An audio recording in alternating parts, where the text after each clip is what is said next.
Only Big Sills can start the program off. Pissing everybody in Philly off. Big Sills! Welcome aboard here. Hey, before we get into Cowboy talk, yes, Cowboy talk. They're in OTAs today. Had a great conversation with Stephen Jones. And we're going to do a little Cowboy talk right out of the gate here. By the way, bottom of the hour, we'll change gears. Our friend Rick Barry, NBA Hall of Famer, will join us. And we'll talk a little hoop with him. Game 5 tonight, Celtics and Heat. So we'll get his thoughts. Also, his proclamation about the Joker being the best player on the planet. He's right. It's not the guy in Philly. It's not the dude in Philly. It's the guy in Denver. Surely is, man. So we're going to talk to our friend Rick Barry. That'll be at the bottom of the hour. All right. Hey, man, I got to hand it to Big Red in Kansas City. Big Red he's old school.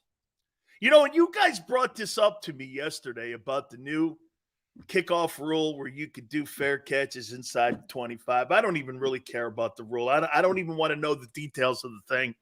I just know this. Big Red goes, hey, what are we going to be playing? Touch football soon? Dude, I'm surprised that the owners haven't outlawed tackling yet. I'm surprised they haven't outlawed tackling. I mean, I get it too. They don't want to get into a courtroom. They don't want to have another $1 billion lawsuit against them. I totally get it, and I understand it. But you're taking what football is. Dude, it's a contact sport. People watch football. Why? Because people get hurt. You don't want to admit this.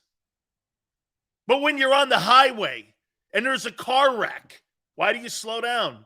What, do you want to see someone killed? It's kind of what it is. What was the draw to Mike Tyson fights? You never knew what he was going to do. Americans love watching train wrecks. We love train wrecks. We love contact. Hey, when you showed up at the Coliseum, you weren't showing up at the Coliseum back in the day to watch people play patty cake. You were watching lions and gladiators. People love that. Why do you watch NASCAR? Well, because someone could get killed. You don't want to admit it. Why do you watch boxing? Because someone could get killed. There's an element to the sport you don't want to take away. You're never going to take the element of a potential serious injury like we saw with Hamlin last year with the Bills. You're never going to take that away. By the way, this is going to sound awful, Tone. Everyone, this is going to sound awful. That injury to that Buffalo Bill did more for the game and the exposure and the popularity of the game than anything you can ever have. That was worth $1 trillion in advertising. And notice, wow, the game is that dangerous? Well, I better tune it on. That kid getting hurt in that game in Cincinnati did more for the sport than Patrick Mahomes throwing 4 touchdowns. Because then you had the outlier fan going, that kid almost got killed on the field. No. He died twice, and they resuscitated him. What? Really? Shit. We're always intrigued with that. It's crazy. Hey, you don't want to hear that, though. And the league doesn't want to promote that. You don't want to promote that, but that's what the NFL is. The element of someone getting hurt. And Andy Reid's right. Well, if you just don't want... See, what the NFL can't do, they can't figure out how to get rid of the kickoff. They haven't figured out how to get rid of the kickoff. They want to get rid of it, but they can't. They don't know how to get rid of it. Because it's the biggest impact for players that are in any football game at any time, because you're running down the field full speed. It's the play that gets you hurt the most, is the kickoff. And the NFL hasn't figured out how to get rid of it yet. They probably won't, but they haven't figured it out without damaging how the game is delivered to its fans. Take the kickoff away, there's an element. I mean, you see what the XFL and USFL do. They try to come up with less ways to have impact. But that play, the kickoff, is the most dangerous play in the NFL. And they haven't figured out how to get rid of it. That's why they're coming up with all these dumbass ways to try to protect the players. You can't. They just have not been able to get any kind of consensus on how to get rid of the kickoff. So that's what they're trying to do. You see that, right? They're doing everything they can to try to get rid of it. Also reduces the commercial revenue. Absolutely, because after kickoffs, you go to what? You go to commercial break.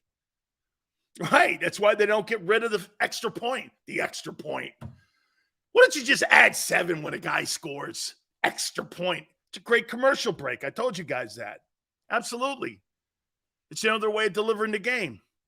Until they can figure it out, we're going to come up with these quirky rule changes. It's whatever. And pretty soon, again, once you take out tackling, then you get touch football. All right. So, as I said, Rick Barry will join us at the bottom of the hour. And the Dallas Cowboys are in OTAs today. So I thought I'd start the first block off with Cowboy talk. And then what you can do if you're an Eagle fan, how close are they to closing that gap, the Cowboys to the Eagles? Look, I said this the last 2 weeks. I think it's 49ers and Cowboys that are your biggest threats to win the NFC. And I made a prediction. I think it's going to be Cowboys and Eagles in the NFC Championship game. I think those two teams are going to make it all the way to the NFC title game. I think this is going to be the year that Dallas finally breaks through and gets to a conference championship game. Okay? So I made that prediction about a month ago, and I'm holding to that. So I wrote down 5 questions that I have for the Dallas Cowboys this year. And if you're an Eagle fan, answer them. And if you're a 49er fan, answer it. Because it might apply to you. This is going into OTAs, the Dallas Cowboys. Question 1. What will Mike McCarthy bring to the new offense for the Dallas Cowboys? What will be the upgrade or the new look that Kellen Moore wasn't able to do and able to get that offense into the second round of the playoffs? It's a West Coast style offense. We know that's where he cut his chops. He's a West Coast guy. So you're going to see more people spreading out defenses on the Cowboy offense. They've increased their personnel. McCarthy has been a pretty fair play caller. And I think he brings at least a different direction in what the Cowboys have been doing over the last couple of years with Kellen Moore. I think Kellen Moore has a chance to be a head coach in this league. He's now with the Chargers. But to me, again, I think it's going to be interesting to see what he adds to the Dallas Cowboy offense. Question 2, Cowboys and OTAs today. And by the way, if you're Sean Desai or the Eagles and Mike McCarthy's the offensive coordinator / head coach on the other side, he's no Andy Reid. What would Mike McCarthy and that West Coast style offense do immediately to Sean Desai and that Eagle defense? They're going to try to run the ball on you. They're going to try to run the ball. I believe they're going to. And I think they're going to be heavy in the slot. You're going to see the slot be a big time. I don't really think they're that great at tight end, the Cowboys.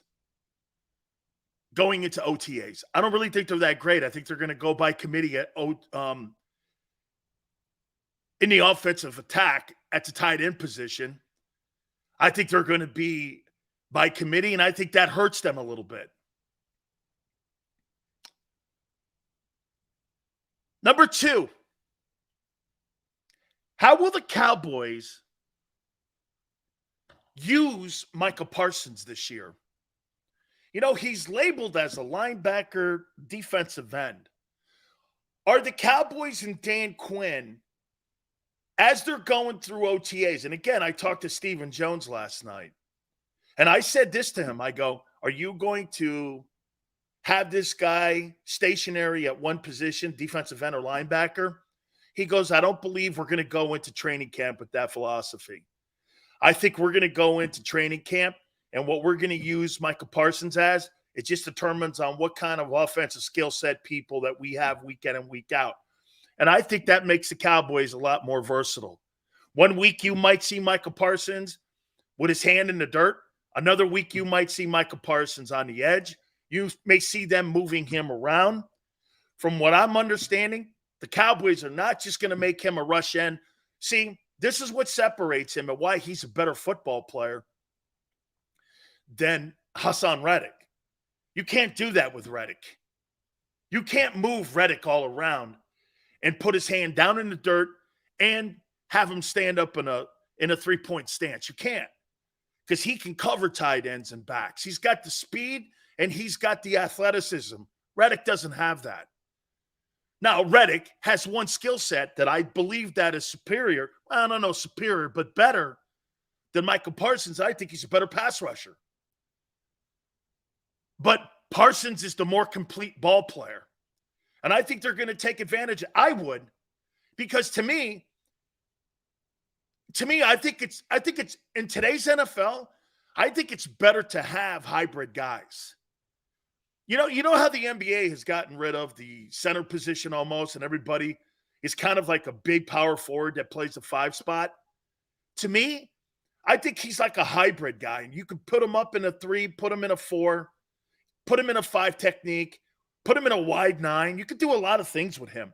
You can't do that with Reddick. Okay? You can't make that conversation for Hassan Reddick. He's not that good when it comes. Make up your mind. So it's 1 week it's Hassan. No, you got to listen better. I have never said that Hassan Reddick. I said Hassan Reddick had more impact at the end of the year. Just to reiterate, Micah Parsons is a better football player than Hassan Reddick. Hassan Reddick created and played better as a pass rusher from week 8 on, in my opinion, than what Micah Parsons did. I never said that Hassan Reddick was a good tackler or he could cover backs. As a matter of fact, he sucks at it. Okay? He's not good. Okay? But he's an elite pass rusher. Whatever you want to make of that, you go right ahead. Great. Rob goes, Reddick had 16 sacks. I know, dude. I just said that. So I think it's going to be interesting. He's not a better football player than him. Don't kid yourself.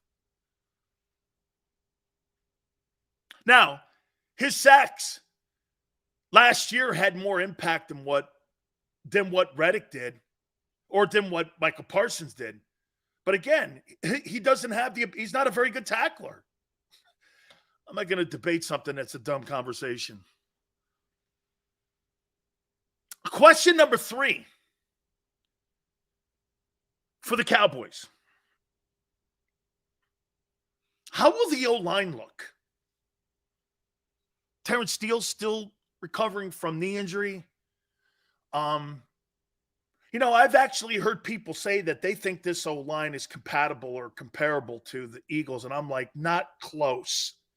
The Eagles are the best offensive line, even with a hole at right guard, than any offensive line in the NFL. I would put the top 3 offensive lines, Ravens and Lions, with the Eagles being in the top 3. And I would not put the Dallas Cowboys up there in that conversation. I would not put the Cowboys there.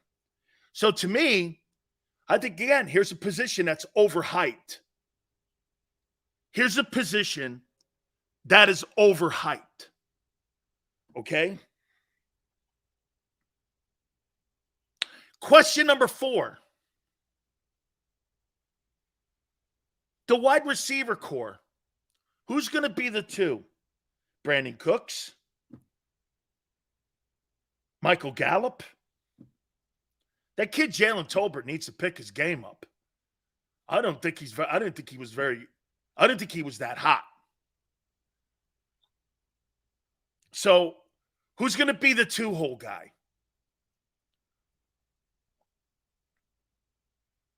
And how will the rookies, last question, how will the rookies pan out this year for the Cowboys? Those are your 5 questions in training camp or OTAs right now, I would think, for the Cowboys.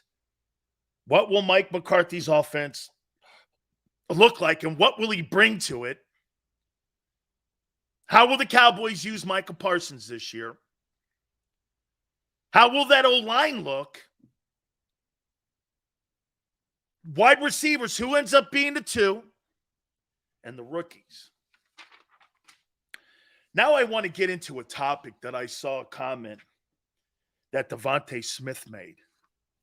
How many people believe that Devontae Smith is a top 10 wide receiver? By the way, bottom of the hour, our friend Rick Barry. How many people believe that Devontae Smith is a top 10 wideout? He believes he's a top 10 wideout. How many people believe he's a top 10 guy?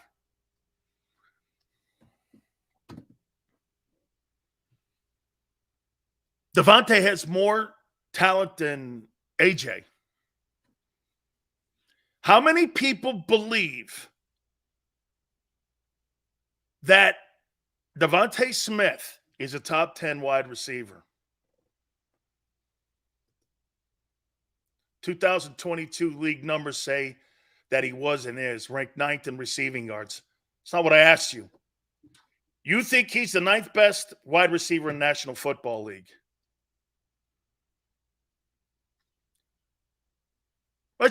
Let's play a game.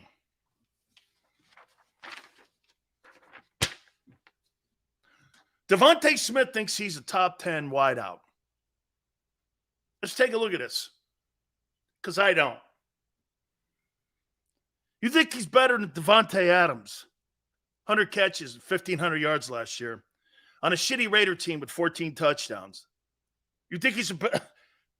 Come on, man. Who else? Okay. I'm going to get there. You think Devontae Smith's better than Devontae Adams? Not close. Do you think Devontae Smith is better than Justin Jefferson? Not close. Do you think Devontae Smith is better than Tyreek Hill? Not close. Do you think Devontae Smith is better than Jamar Chase? No, I do not. If I'm drafting Devontae Smith or Jamar Chase, I'm going with Jamar Chase. Do you think Devontae Smith is better than Stephon Diggs? I do not. Okay, I do not.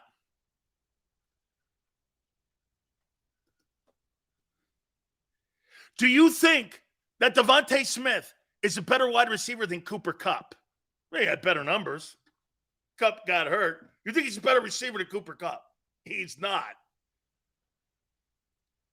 Do you think that Devontae Smith is a better receiver than A.J. Brown? No. I'm at 7 now. Do you think that Devontae Smith is a better receiver than Deebo Samuel? I do not. Do you think that Devontae Smith is a better wide receiver than Mike Evans? He's not. Do you think Devontae Smith is a better wide receiver than Terry McLaurin? He's not. Okay, so there's 10. Let me throw some other ones at you. You think he's better than DK Metcalf? He's not. You think he's better than Jalen Waddle? He's not. He's not better than DeAndre Hopkins. Shit, I'm at 13. Do you think he's better than CeeDee Lamb? So wait, if I'm going to draft a wide receiver here, am I going to draft Devontae Smith over Jalen Waddle? Jalen Waddle, the last 2 years, with a cast of here. Let me take a look at that. Since Tone's bringing up stats, by the way, Tone did say top 15. I think he's somewhere in there too. I do. So let me see Jalen Waddle. Jalen Waddle's stats. Since we're going with stats, let's see. Waddle's first year, he had 104. Jalen Waddle, his first year had 104 catches for 1,015. This last season in Miami, he had 75 catches for 1,356 and 18 yards a catch. You think he's better than Devontae? Or, yeah. Come on, man.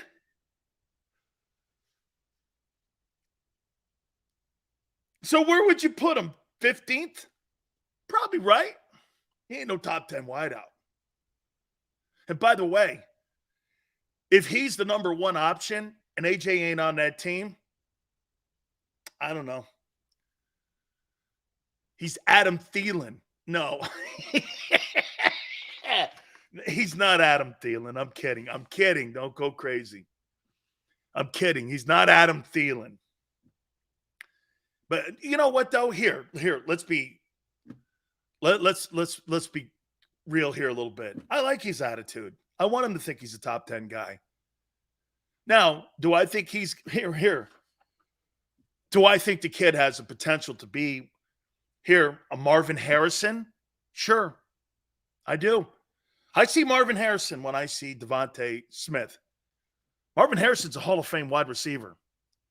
So don't get your panties in a bind over this. Marvin Harrison, now he did have Peyton Manning. Okay? Eddie goes trolling because I think A.J. Brown's better than Devontae Smith. That's trolling? Where on that list would you put him in the top 10?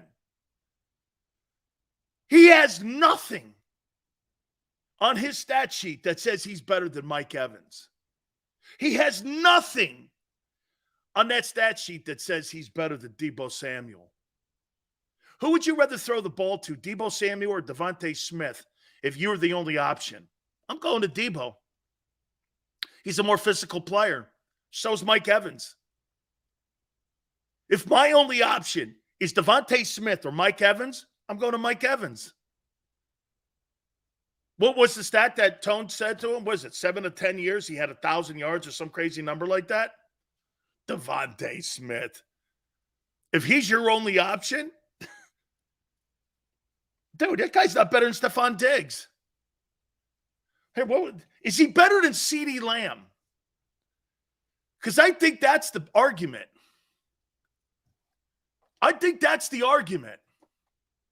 Mike Evans has 1,000 yards in every season of his career. That's insanity. So you think, well, I'm not even going to go there. Top 3 wide out.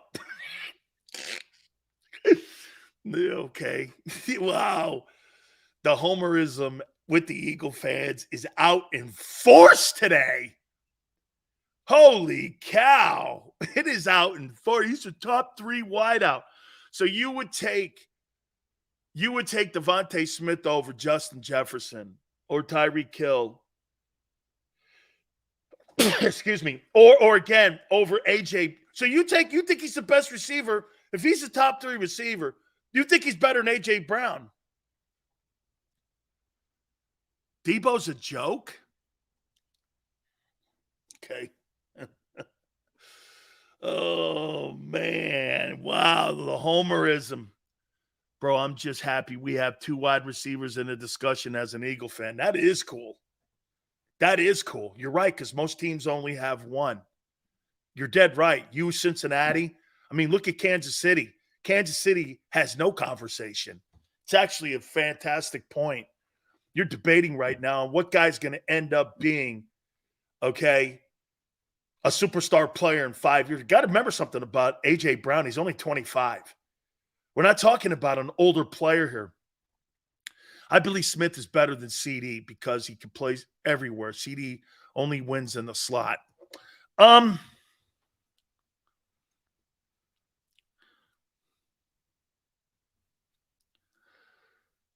So my top 10 go like this. Devontae Adams, 1. Justin Jefferson, 2. Tyreek Hill, 3. Jamar Chase, 4. Stephon Diggs, 5. Cooper Kupp, 6. A.J. Brown, 7. Terry McLaurin, Commanders, 8. Deebo Samuel, 9. Mike Evans, 10. Hopkins, 11. Metcalf, 12. Waddle, 13. Now it's between Lamb and Devontae.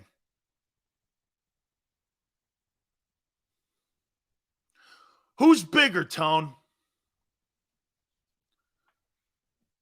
Who's a bigger player? You know, Devontae Smith does play in a power offense. He does play in a power offense. So wait a minute, Fly. Dude, Waddle has dominated Jalen. Or Fly, Waddle has dominated Devontae Smith. His 2 years in the league. He's dominated him. I think he had 15 more catches, maybe 20 more catches, but the yardage is all on Waddle's side. Guy had 1,400 yards. I don't know. Between CD Lamb and Devontae Smith has better hands and better body control. Not in college. Hey, who cares? Screw college, dude. You're getting a paycheck now. Nobody gives a shit about college. And by the way, Devontae Smith was not the number 1 option at Alabama. Devontae Smith became the number 1 option at Alabama when Jalen Waddle got hurt in the Tennessee game. That's when he became the number 1 option. He was the number 1 option on that team. Then he got hurt in that Tennessee game, and then Devontae Smith went on to win the Heisman. Lamb is bigger. I think that's a pretty good conversation. Who's a better receiver? Who would you rather have? Who would you draft right now higher? Smith or Lamb? See, the problem with you got to remember something with Devontae Smith's numbers. And tell me, Tone, if you agree, and everyone, if you guys agree. The issue with Devontae, it's because it's in an RPO offense, he may not be targeted that 1 week. Whereas in the Cowboy offense, CeeDee Lamb goes to sleep, and you may not see him for weeks, and they throw the ball. Yeah, at 1 inch taller, 18 pounds, it's not a big deal. But Lamb disappears. You know what? And Devontae doesn't disappear. Sometimes he disappears because of who they're playing against and who's defending him. Not by his lack of ability, but because that's not the direction that the offense is going in that particular week. They may attack a particular corner or safety. And that's how the Eagles kind of attack people. That's why 1 week you see Goddard, you see Brown, or you'll see Smith 1 week. You know, sometimes you get both guys having a great game. I think it's a different approach in how the Eagles attack people. Who's more well-rounded wide receiver, Waddle or Smith? Miguel said.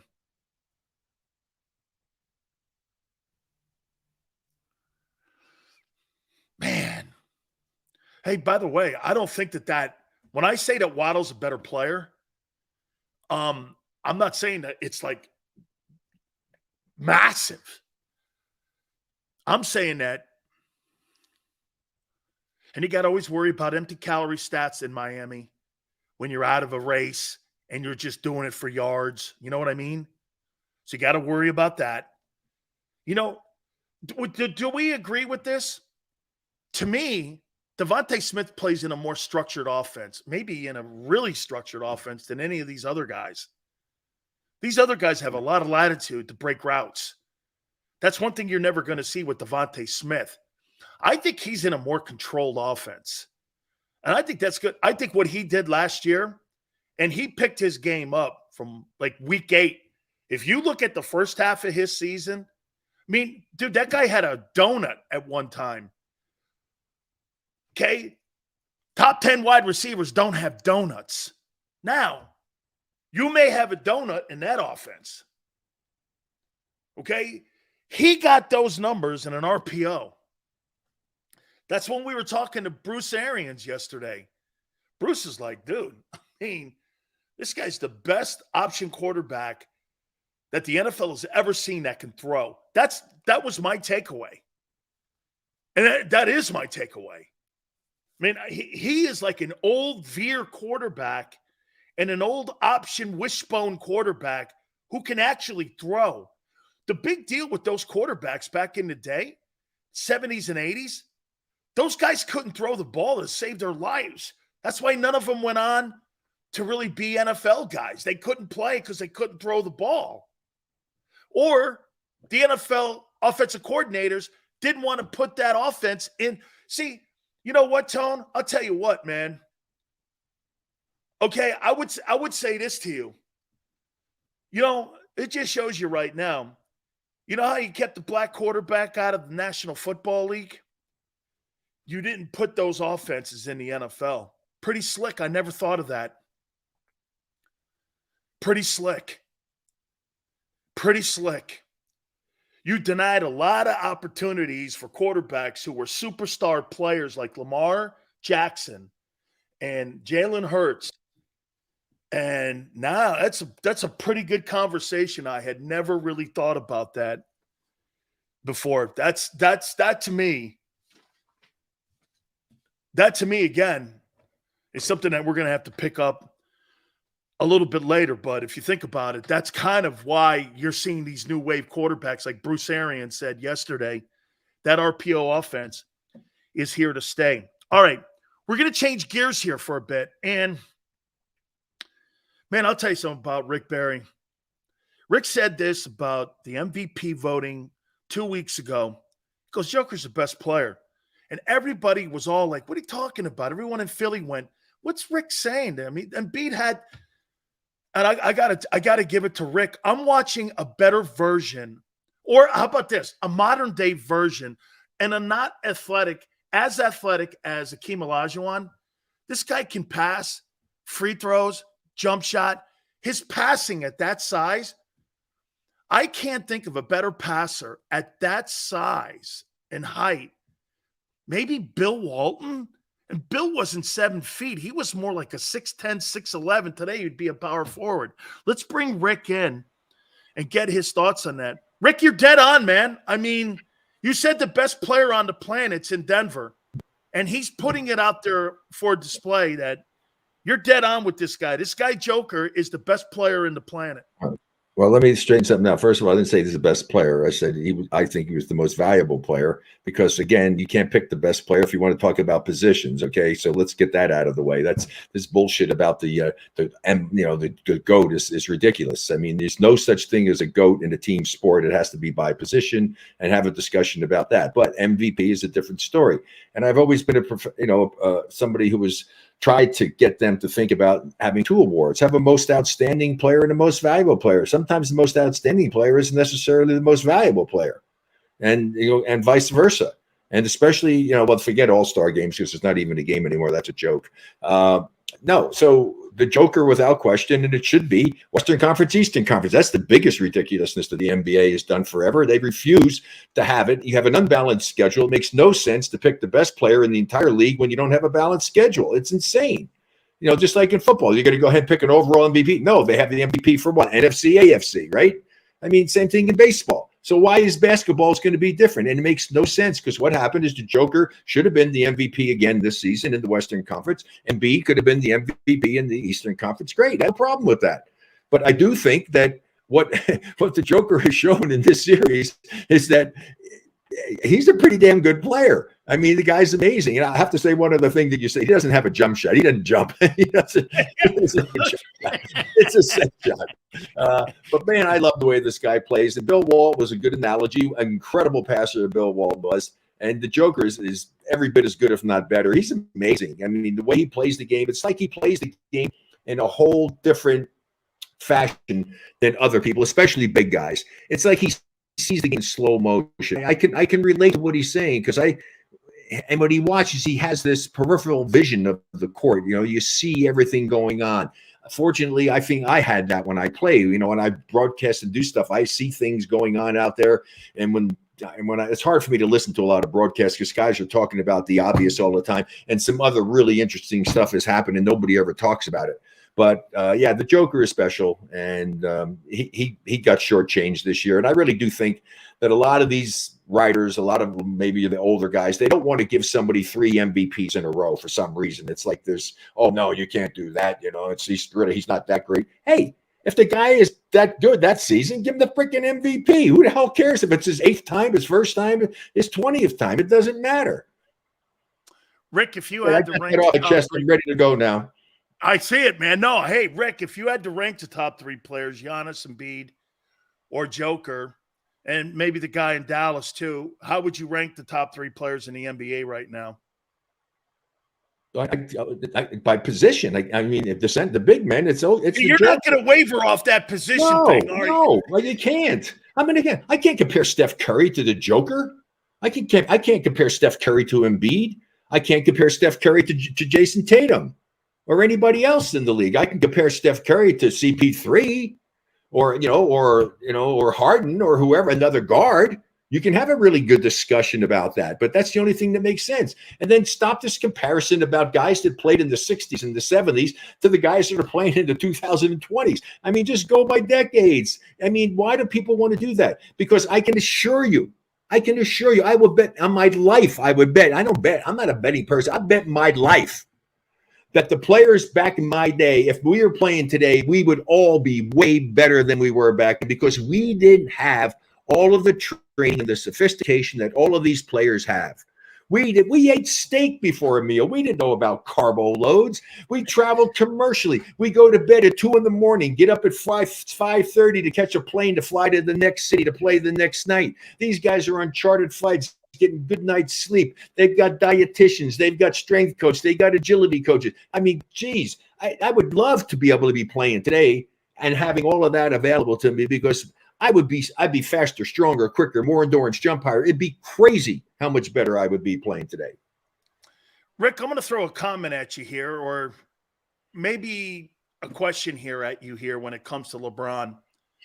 Do you agree or do you disagree that LeBron James left his best basketball with the Miami Heat? And I'm going to make this point here to you. It was the best coach he's ever had. It was the best organization he ever had. It was the most structured organization. And as you could see what Pat Riley has done, it's kind of a Jerry West-ish kind of thing where they're constantly retooling. They're getting role players in there. Pat would have put better role players around him. Instead of looking up at Jordan, I say he may have been even past Jordan because of the structure that he had in Miami, but his ego couldn't take it. He didn't want to share, and he didn't want to be that guy. Do you think he left more championships in Miami? Very possibly, yeah. I mean, there's no question about it. But he also was at a team when he first started out, and he left to try to get some championships that wasn't going to win because they didn't do the things you just mentioned. They didn't give him the supporting cast. What player doesn't win? I mean, it's about the team. It's about the collective. It's like the Borg. Okay. If you're a Yeah, Star but Trek Brett, fan. the culture in Miami, we're seeing it. I mean, this is the third, but this is going to be the third potential finals that they're in 4 years. I mean, I have to think that culture doesn't it? Don't you think that plays into it? I agree with you. Cleveland wasn't going to do shit the first time around for him. They got smart the second time around, but the first time around, I kind of get it, like moving like that. But he left a culture that could have delivered more things that he wanted, which was to be a bigger champion than Jordan. Well, talk is cheap. Okay. Anybody can talk about what they want to do, what their goals are, and doing stuff. It's what they do that you evaluate. And he made the choices to do what he did. Okay. And you want to talk about leaving championships on the table. The number one at the top of the list is Shaq and Kobe. Well, let's not forget you too, Rick. I mean, so I'm thinking no. It's Shaq and Kobe. It's Shaq and Kobe by no. I mean, there's no comparison. Shaq and Kobe not staying together. It would have been unbelievable how many championships they could win. And right there, running a close 1B. That would be 1A. If you get the racetrack, you got the 1A, the 1B entry. The 1B would be the Golden State Warriors if Kevin Durant decided to stay. No telling how many championships those guys would have won if they all stayed together. That was an incredible, totally defenseless team. You couldn't defend that team. There's no way. So, to me, I never did understand. I never did get a full explanation or any time at all feel why KD left. I don't know. I would have given up a whole bunch of my salary to be able to stay on a team with Steph Curry and Draymond Green and Klay Thompson. I mean, oh my gosh. I mean, it's not about you now, especially with the money. It's not about the money. Hell, I never heard the word $1 million in my contract negotiations. The lowest paid guy in the NBA this year will make twice as much money as I made the best year I ever had. He never plays. Okay. God bless him. I mean, good for them. But it would have been about the money because it would have been a ridiculous amount of money. But even then, back in those days when the money wasn't even there, I still would have wanted to be on a championship team. It's not like I was, not get paid well. I mean, I want to win. That's what I play for. I play to win, not to make records. Hell, I did things in this league that I never knew about because now we're so statistically oriented. It seems like every other month I pick up the newspaper and my name's mentioned that somebody joined so-and-so having done this, that, and that. I had no idea I did those things. Zero. I see that all the time as well. Tonight, Game 5, Rick, is this series over, or do you think that this has a chance to get to a 7th game in Boston?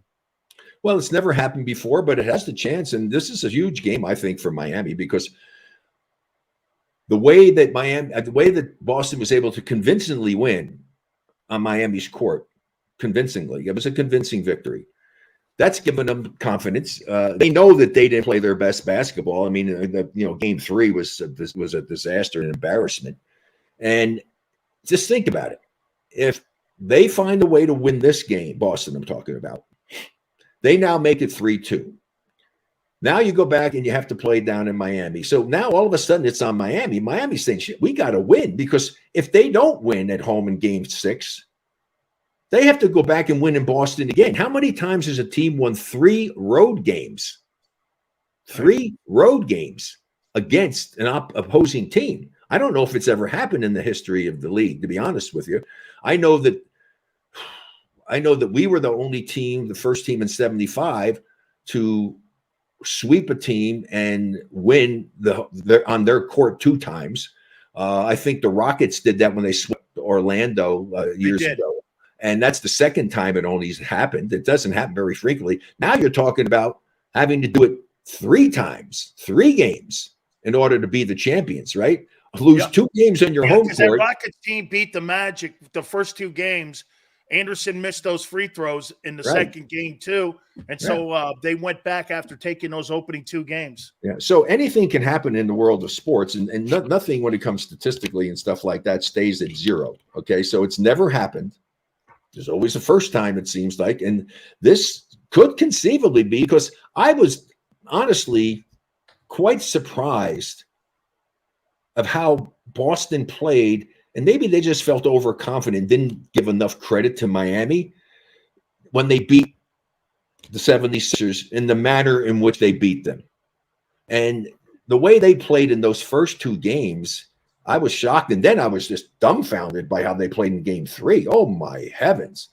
So maybe they got themselves back together because we know what they're capable of doing. We saw it against the 76ers, what they're capable of doing.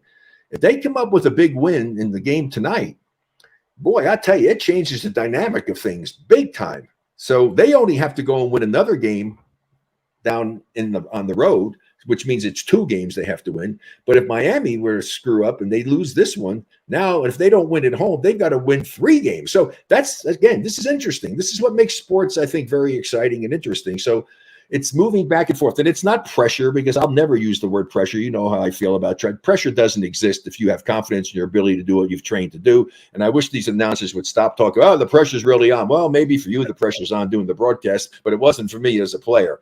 And they use it all the time. And when I hear other players doing it, I said, wow, you played and you felt pressure playing basketball? Oh, I'm sorry for you. I embraced it.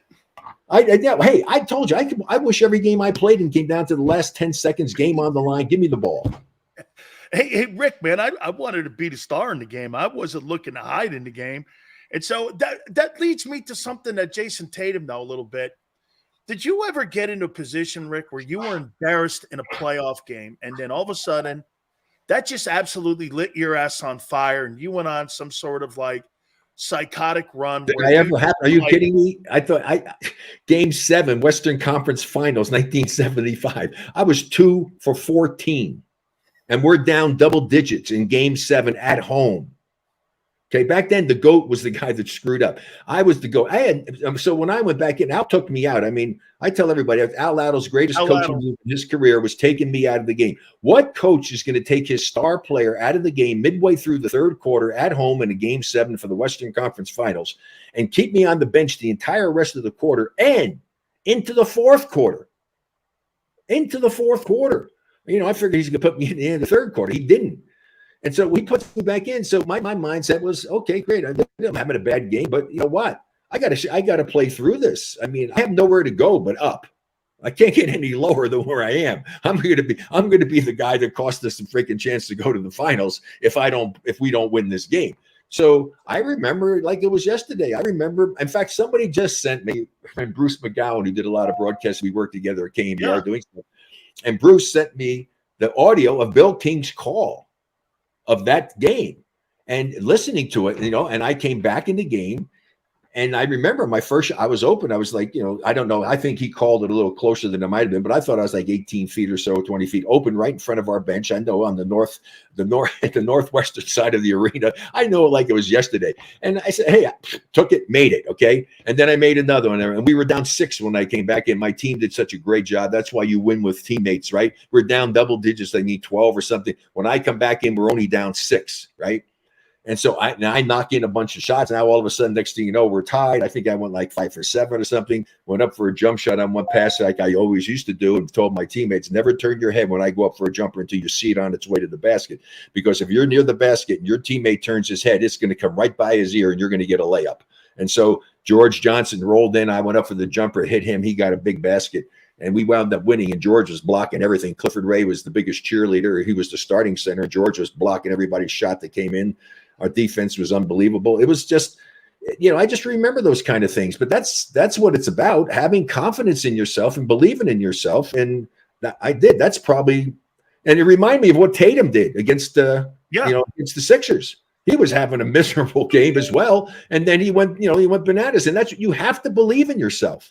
You really do. And hey, you're not always going to be successful. And in that situation, it would have been something he would have had nightmares for the rest of his life, just like I have nightmares for the rest of my life on the pick and roll play with Nate Thurman and myself against Will Chamberlain and the 76ers when we played that, when the Philadelphia team, when we played them in Game 6 at our place for the championships in 1967. I mean, I went up for the jump. I wanted to come off. I was open. I was going to shoot. I saw Nate going. I went up, saw Nate going, started to throw the ball to him, and Will Chamberlain took the largest step I've ever seen a human being take in my life, cut the passing angle off. I had a double clutch. I missed it. Big shot. We make that. Rick, how good was that? How good was that 67 76ers team? I believe they won 68. Everybody talks about them being one of the best teams in the history. They won 68, right? 68 or 68. They were a great team. I mean, Will Chamberlain, had people don't even know, Luke Jackson, another big prototypical power forward. They had Billy Cunningham, Hall of Famer, playing the small forward spot. They had Hal Greer, top 50 player as their point guard, and also Larry Costello, a veteran player who was there. They had Wally Jones. They had, I mean, they had Chet Walker. I mean, Chet Walker was on that team. Yeah, I mean, yeah, Chet Walker, Wally Jones, and Matty Gukas was on the team. Billy Mulcahy, my good dear friend and teammate when I played with the Nets in the ABA. That was a loaded team. They were really, really good. And if 2 pick and roll plays, one in Philly and one at our place, go our way, we could have possibly won in 6 games. We had a really good basketball team, and I remember that. Like, thank God I can still remember it, but it is a memory that I wish wasn't there. By the way, I saw that really cool picture of you and Barry Bonds at the golf event, man. I ran into Barry at the Charles Schulz event I go to every year out in Sonoma Wine Country. Do a lot of great things for kids' charities in that area, and stayed with my good friend Mark Enlow, and running into Barry. I didn't expect him to be there. I hadn't seen him in quite a while. And man, he's in super, super great shape. He's like a bike guy. And hey, when I used to do afternoons, when I did Sports Phone 68 and I was on KMBR, so Bonds would come on and he'd do the show. And then I got that show on the Ticket 1050. And I called Bonds up once. I go, hey, I got to get you on. He goes, no. Hey, I had him after his year when he set the record. He came on my show. I did a 3-hour show once on KMBR radio, right? Yeah. Rick Barry show. By the way, you canned that. It was very successful too. All 3 hours. He stayed on with me for 3 hours. Oh, that's fabulous. We covered so much stuff. I have it. I still have a cassette on a disc. And I had his wife on, and I said, look, I want to give you a chance to tell people about some of the stuff you've been accused of, crazy stuff about when he went to check in the hotel. Listeners know exactly what happened. Gave him a chance to do that. And, Barry never denied that he had taken steroids, but he said initially he didn't know the guy. Here, if my trainer came to me, when I came to me, hey, this is true. During my career, they came to me, Rick, you need to take a shot. And I said, what's that? It's a B12 shot. Well, shit, he could have been giving me steroids. I wouldn't have known. What the hell? I'm not going to question whether or not he's giving me steroids or not. It's a B12 shot. Great. Give me the shot. And I would get shots and do stuff that they did for us. I didn't question it. And this was his personal friend doing stuff. If he didn't tell him what it was, how the hell does he really know? Now, the thing about it is he's a workout freak and doing stuff anyway. And obviously he took steroids, but, initially when it happened, I don't think he initially knew or planned on doing it. So I don't know. And the bottom line of it is, I don't think he loved his godfather so much and respect for his dad as well, Willie Mays. And he was great as it was. Steroids didn't help him hit the ball further, make home runs. It didn't give him better eye-hand coordination. I mean, people took this to such an extreme. And here's the bullshit about it all. The hypocrisy of it. The owners didn't give a shit. They were happy they were hitting home runs. You're damn right. It was turning to turnstiles. And, hey, the reason that – I've always said this, Rick, one of the reasons why baseball has a steroid policy, they don't want to pay shortstops and second basemen for hitting 52 home runs anymore. They'd rather pay you for 25 home runs, and the salaries went through the roof. Rick, I do have to ask you this, though, before you go here, and I like Arthur's question here. J.J. Redick says that Bird isn't a good three-point shooter compared to today's players. Okay.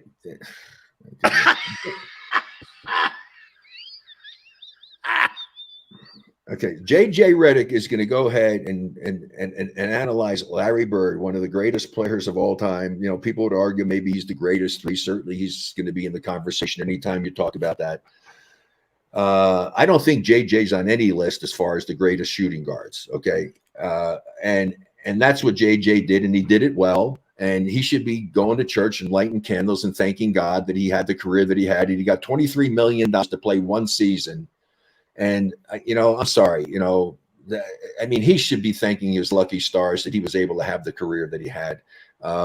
and he could shoot it, and he was smart and understood the game, and he knows the game. I mean, let's face it, he knows the game. He's a smart guy. But Rick, but please don't tell me the thing is he thinks he was better than guys. How many guys? 5 guys on your list that you might say shot a little bit better than him? I mean, Larry Bird was a great 3-point shooter. Okay, I don't know. What is this? I can't even pull up. But I wish I knew what was his career stats for 3-point shooting in the NBA. I don't know. Did you look it up? No. I don't know, but I know he's on ESPN.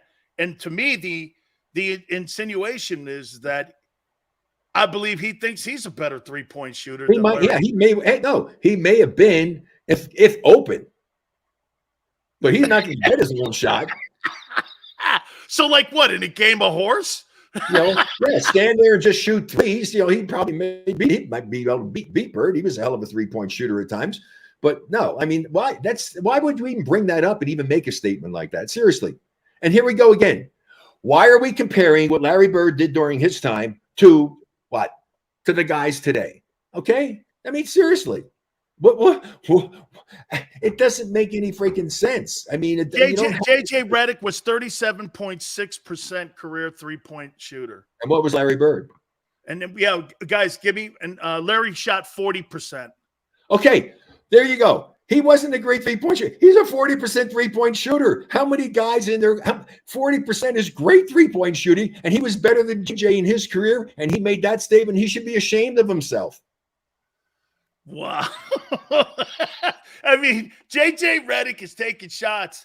No. Wait a minute, Rick. I got it wrong. Larry was a 37% free throw shooter from 3. Not free throw. Redick was the 40%. So his insinuation is that he's a better perimeter shooter. I said he might have beaten him a little better, but Larry was a 37.5 is a great 3-point. That's great 3-point shooting. Okay. I mean, 33 is 50%. I mean, how many guys are shooting 37.5? Okay. But Rick, why do you take a shot at Larry Bird? I don't understand that. Okay, so statistically, he was better than Larry Bird for 3-point thing. That's the only part of the game he was better than Larry Bird.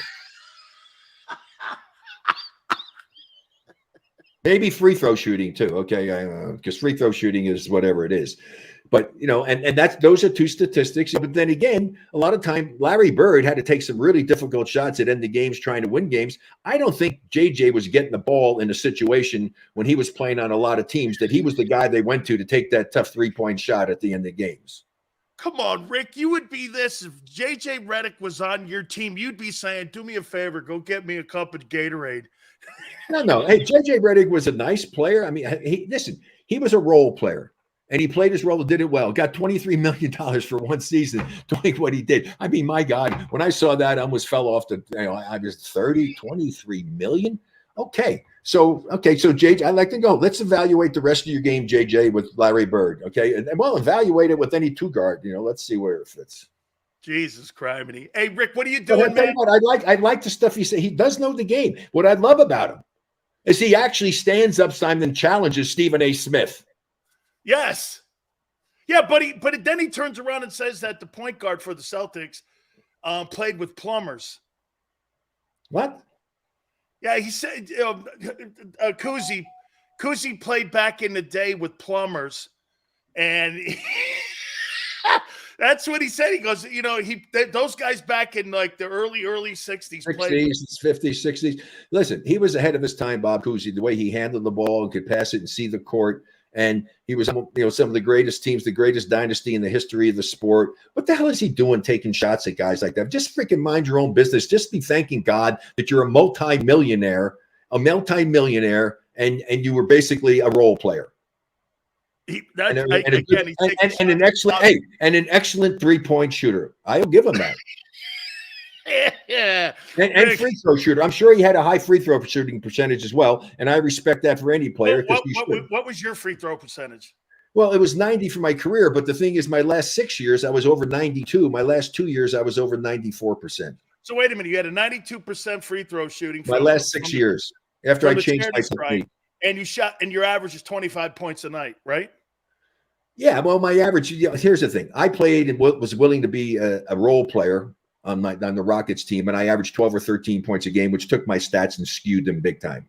But I played one game when I played 2-guard when Calvin Murphy was sick in the 2 years I was with Houston, right? I took 25 shots, the most I ever took in any game. I had 37 points. Rick, what's the most you ever scored in a game? 64. What's the most you ever scored in a playoff game? I don't know, but the only thing I do know is that my playoff average was better than my regular season average. And I think that's something you want to look at guys' stuff. Look at what guys did in the playoffs as opposed to what they did in the regular season, because it's much more difficult because of the officiating and the physicality they allow to take place.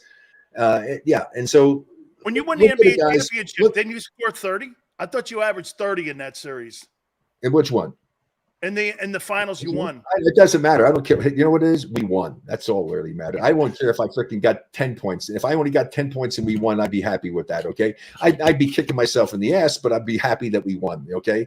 I would rather win and have a lousy game than have a great game and lose. In fact, people asked me about my 64. I said, I don't remember if did we win. I said, damn it, and I found out we did win the game. Thank God for that, because it would have been heartbreaking for me if I had. So wait, I just was informed that Rick Barry averaged 40 points in the playoffs in the ABA. Well, I also during for a 6-game series, I had the record for finals average until Michael broke it in a 6-game series, and the only reason he broke 37. my record. No, he averaged 40 points something for a 6-game series in the finals. I think I had the record for decades and decades. He broke it, but the only reason he broke it, he played one overtime game and scored 8 points in that overtime. If it weren't for that, he'd still be second. Man, you and Dr. J and all them great players in the ABA, Rick. I mean, when I grew up in New England, Rick, I didn't watch the Knicks. I watched the Colonels. I watched the Nets. Dude, I watched the Squires. I watched all the Nuggets, the Spurs. I got into a big discussion with Marv Albert when he was doing his radio show back then in New York, and when I was ABA, telling me that not very good. I said, "What the hell are you? You're going to tell me that we don't have really great players in our league?" I said, "What the hell do you know about that?"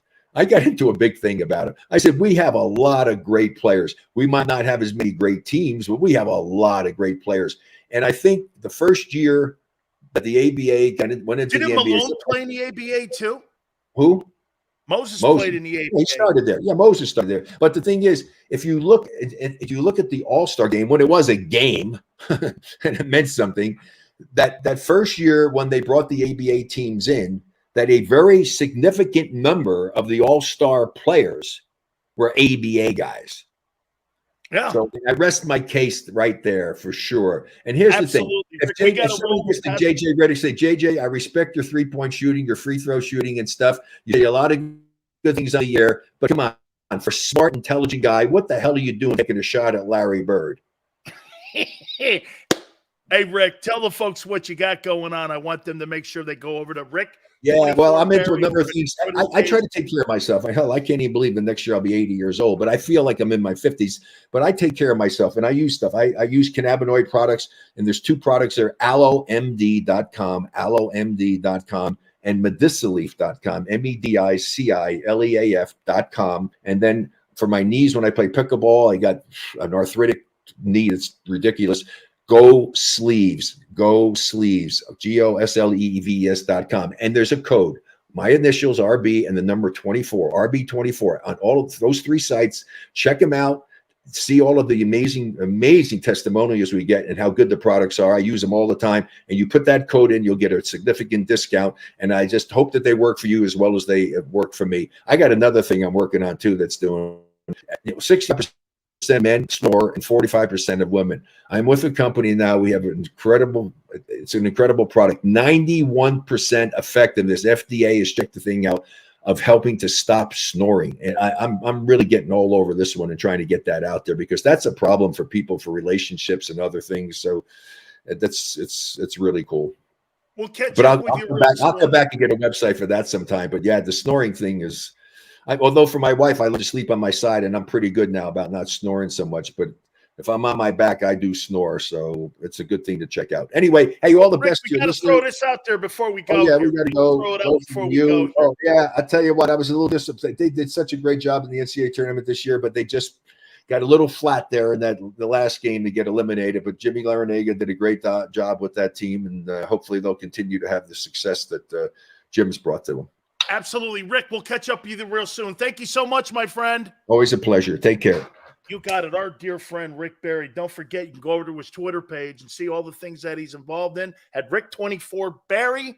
Go over there. Please hit the like button. We're going to reset. Keep it here on the National Football Show.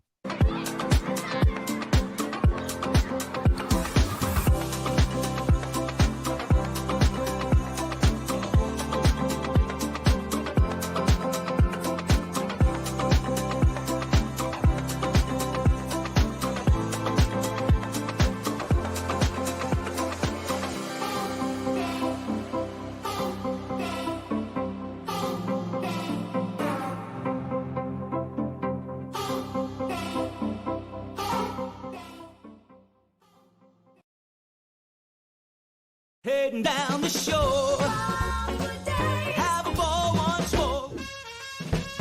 Here, imaginations run wild and time stands still. Because here, you can find the best of the Jersey Shore, all on one 5-mile island. So leave the old you behind and get lost in the woods. Wild, wild, wild wood days.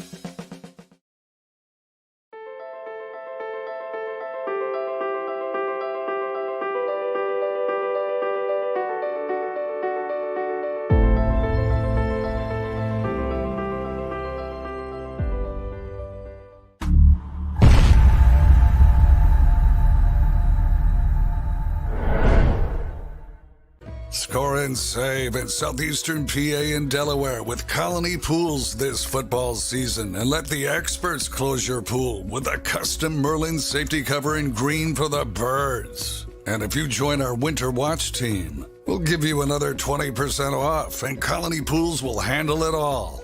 Keep your tiles on your pool, not in your pool. Fly with Colony right now, birds fans. Visit flywithcolony.com. Hi everybody, my name's Jason Lombardi. I'm an inspector at DryTech. At DryTech we offer 3 major services, the first one being basement waterproofing, the second service we offer is foundation and structural repairs, and then the third service that we offer is mold remediation. If you feel you are having a waterproofing issue, give DryTech a call or check us out online.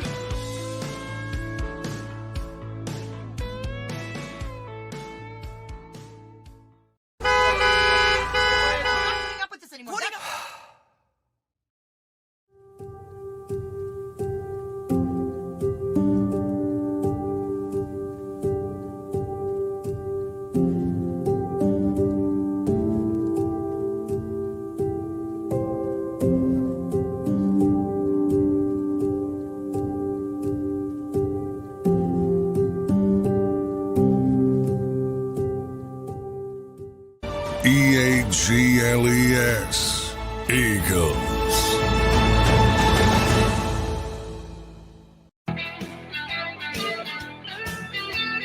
Hour 2, Big Sills.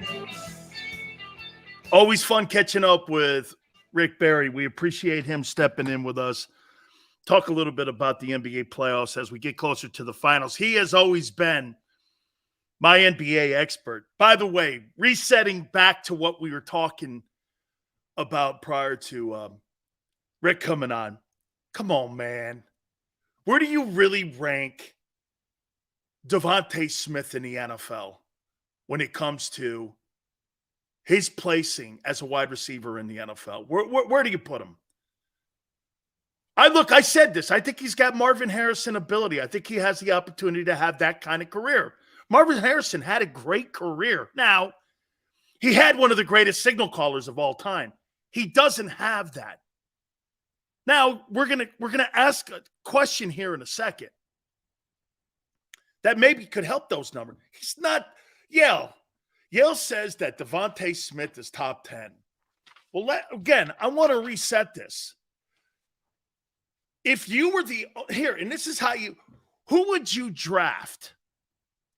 Devontae Adams or Devontae Smith?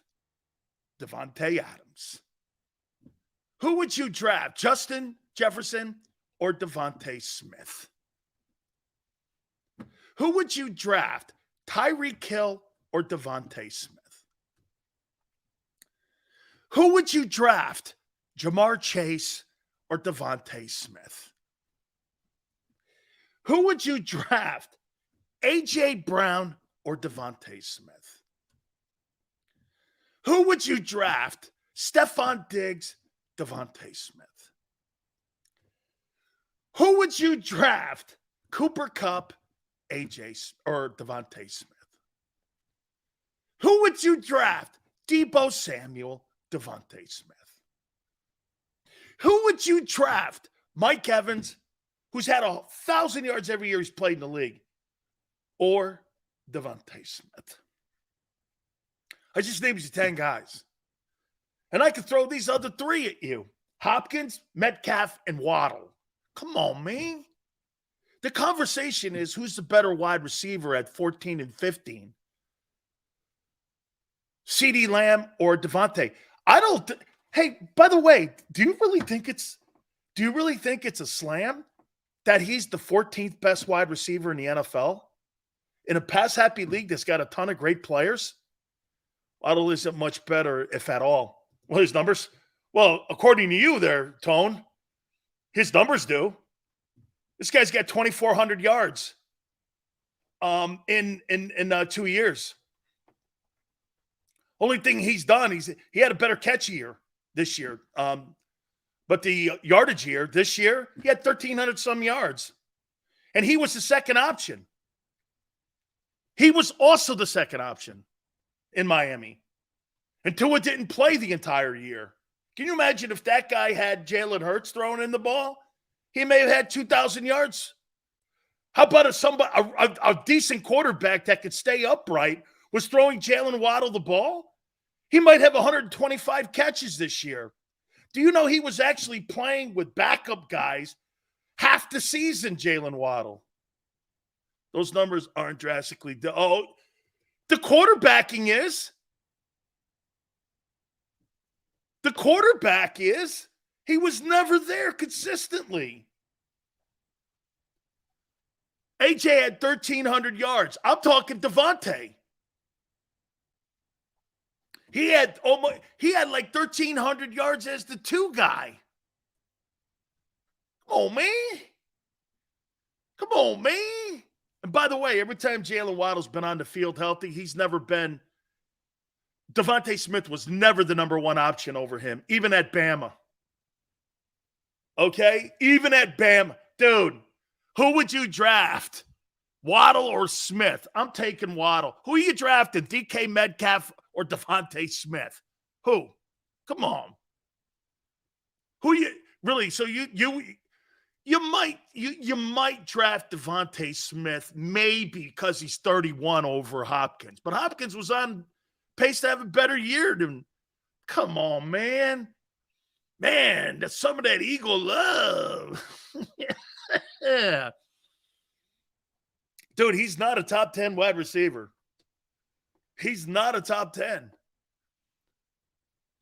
You like blueberry, like strawberry. They aren't that different from one another. They were at Alabama, too. Waddle was the number 1 guy before he got hurt in the Tennessee game. Come on, man. I believe the dude was even drafted higher. Come on, man. Yeah, that's it. I'll take Devontae over Deebo. Well, tell him to stay out of the thing.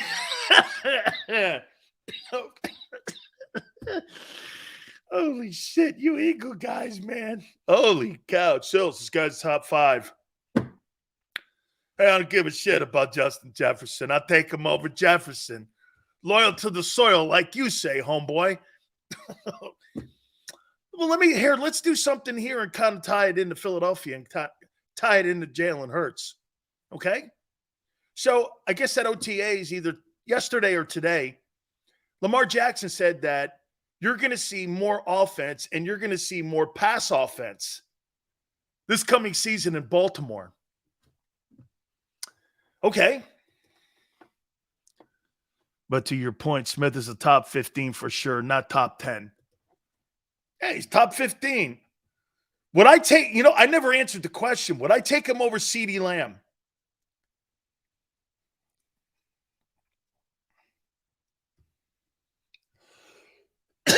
Excuse me.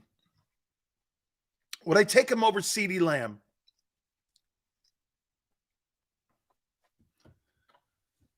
Would you take him over CeeDee? And hey, for the record, I love his attitude. That guy doesn't come off like a shit-talking diva wide receiver to me. Okay?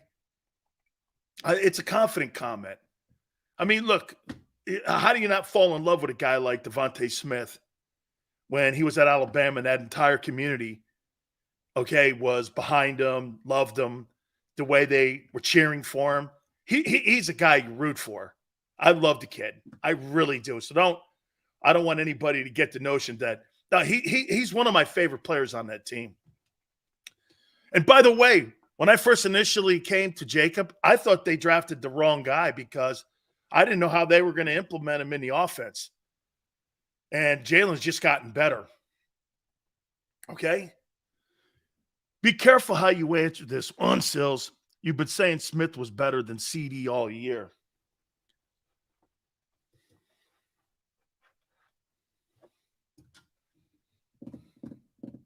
Oh, so Tone's holding my feet to the fire on this one. Oh, hey, be looking for a new post. Be looking for a new post. Okay, be looking for a new post here coming up. Yeah. I think he's better. I think he's better. Because when called upon, he's there. CeeDee Lamb, when called upon, I don't know, man.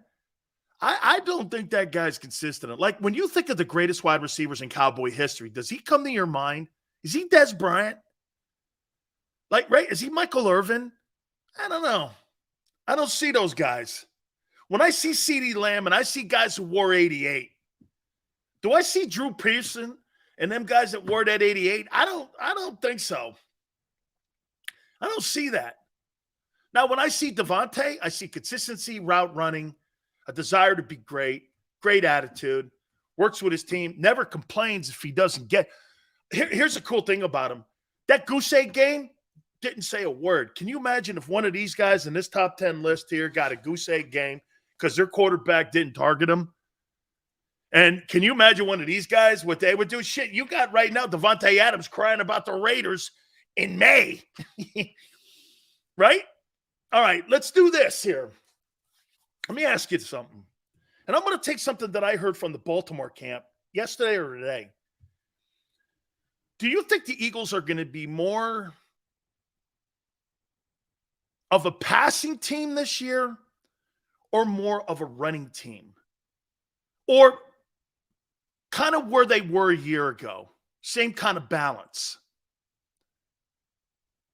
If you were going to look at what this team is trying to get into being, are we going to be expecting more passing yards this year than being balanced?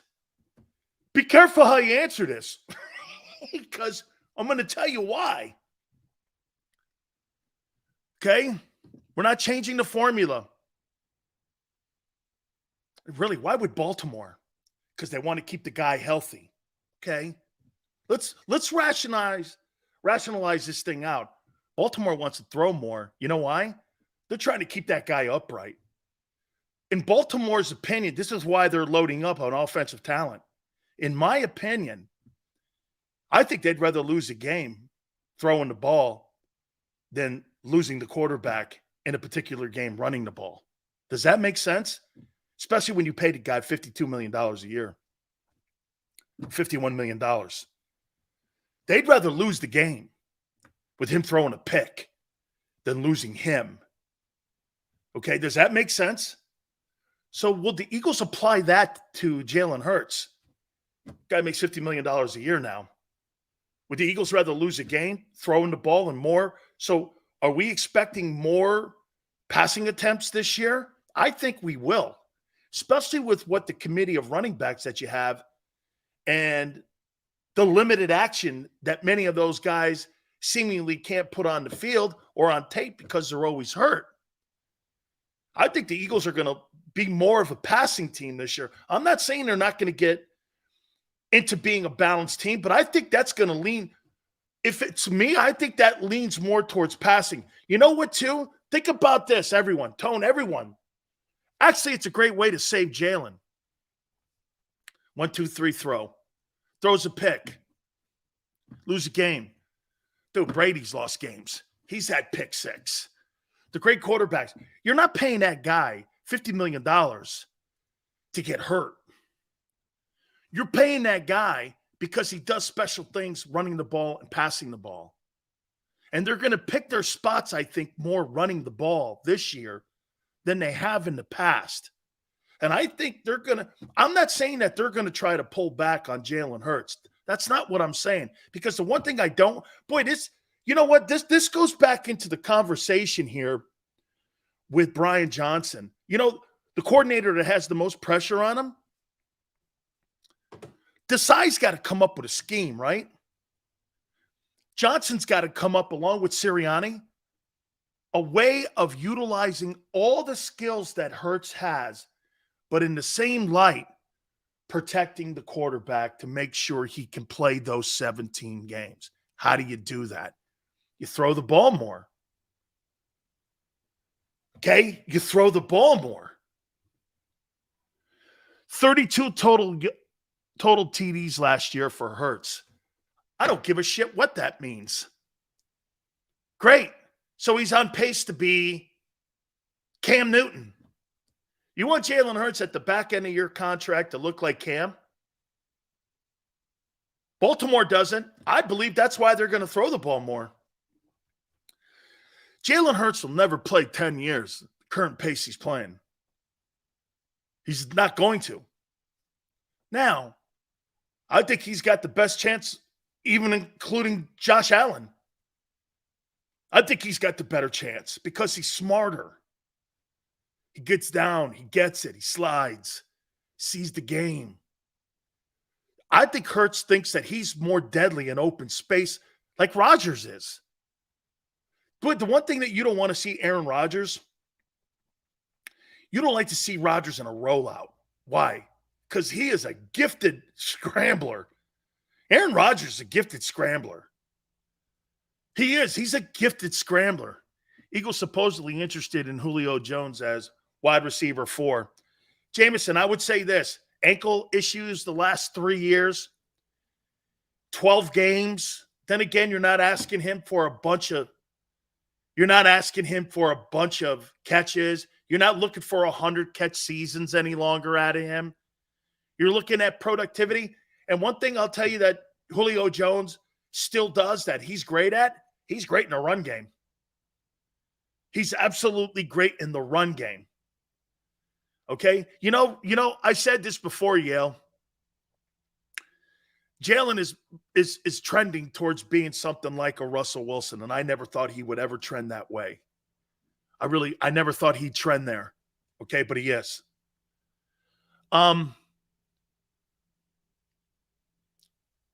D-Jack's over Julio in my book. D-Jack's a great player.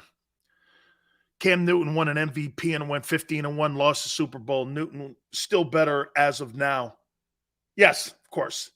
Cam Newton, as of now, has had a superior career. And all the way up, if you want to go to the first couple of years in Cam Newton's career, Jalen's done nothing close to that. He was a better passer. He was more physical. He was intimidating. It was a tough play to play against him. His accuracy and his completion percentage wasn't very high, which always hurt him. But he was a phenomenal football player. Phenomenal. And put a lot of years together, too. I mean, if you look at the first couple of years that Cam was in the league compared to Jalen, not close. I mean, he was just a better football player. Just a better player. But Jalen's getting better, okay? I would say this to you right now. When you're looking at dual threat, When I'm not comparing the 11th year career, I'm comparing the first couple of years all the way up to where Jalen is right now. And Cam Newton, first couple of years in the league, he was really great. I would say this, Vic and Michael Vick and Cam, probably better. But those are great dual threat guys. It's no shade. Okay. Hey, Tone goes, he was the number 1 overall pick. Okay. Your boy's making $55 million. All right. Okay, so you're telling me he's overachieved. All right. Well, let me put it to you this way. Do you know how many Heisman Trophy winners have won the Most Valuable Player award that played quarterback in college and in the NFL? Can you name them? Can you name the Heisman Trophy MVPs of the NFL? Quarterbacks. Only quarterbacks. Can you name them? Can you name them? Name me a quarterback that won the Heisman Trophy that was an MVP winner in the NFL. Quarterback.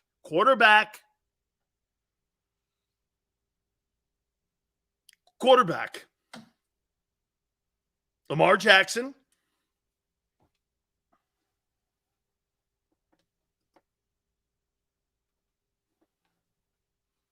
Hey, he totally has. So is Dak. So is Tony Romo. Undrafted. Here they are. Jim Plunkett never won an MVP award regular season, not Super Bowl MVP. Cam Newton, Lamar Jackson, and Roger Staubach are the only quarterbacks to win the Heisman and the MVP in the National Football League. There's only 3 that have ever done that. Not that easy. So Cam was a great ball player. Lamar won the Heisman. Lamar won the Heisman Trophy at Louisville. And I believe, if I'm not mistaken, the 32nd pick in the draft, that was Ozzie Newsome's last pick. There's only 3 quarterbacks in NFL history that won the Heisman and then turned around and won the regular season MVP. Cam, Staubach, and Lamar. 3. That's it. Since 1936. That's a pretty big statement. Shows you how those quarterbacks, it's a quarterback. How can that trophy be a quarterback trophy when everyone sucks? Right? I mean, Staubach and Cam and Lamar are the 3 guys, right? Hurts' ceiling is unknown. Yeah, of course it is. It's only had 1 year. Of course. He's only had 1 year. Got to put them years together. How did Lamar fall to 30? Because they thought he couldn't throw the ball like Jalen. Do you know how much more? Think about that. Dual threat quarterbacks can't throw the ball. That's what they thought. Yale. That's why he went. I think he was the last player taken in that respected draft that year by Baltimore. And shit, was that the Baker Mayfield year? Was that the Baker Mayfield? I think that was the Baker Mayfield year that he was the final. Get this, the top pick in the draft is now on his 3rd team, and the last quarterback taken in that draft has a unanimous MVP award. Yeah, dual threat, man. They didn't think Lamar could throw the ball. Thought he'd have to play another position. Public opinion destroys athletes every day. Trey, sometimes. If you're smart, you look here. Trey, watch this. So here, last year, Trey, let me ask you a question, Trey. What was your opinion on Jalen Hurts last year on May 25th? Let's see if your revised history. Hey, what was your opinion on Tone? Put it in the box. What was your history on what did you think of Jalen Hurts on May 25th? What did you think of him a year ago? on May 25th. I'll tell you what I thought of him. Uncertainty. Here, I think the Eagles thought the same thing I did. Not sure if he's the guy. Not sure if he's going to be accurate. He's not the most accurate guy. They got 2 first-round draft choices to go into this previous April draft. My opinion on Jalen Hurts this time last year was a guy who still has to prove to me he was the long-term answer. I think the Eagles had the same one. I think the Eagles had the same opinion. Yale goes praying he would make the big step. You're damn right they were praying.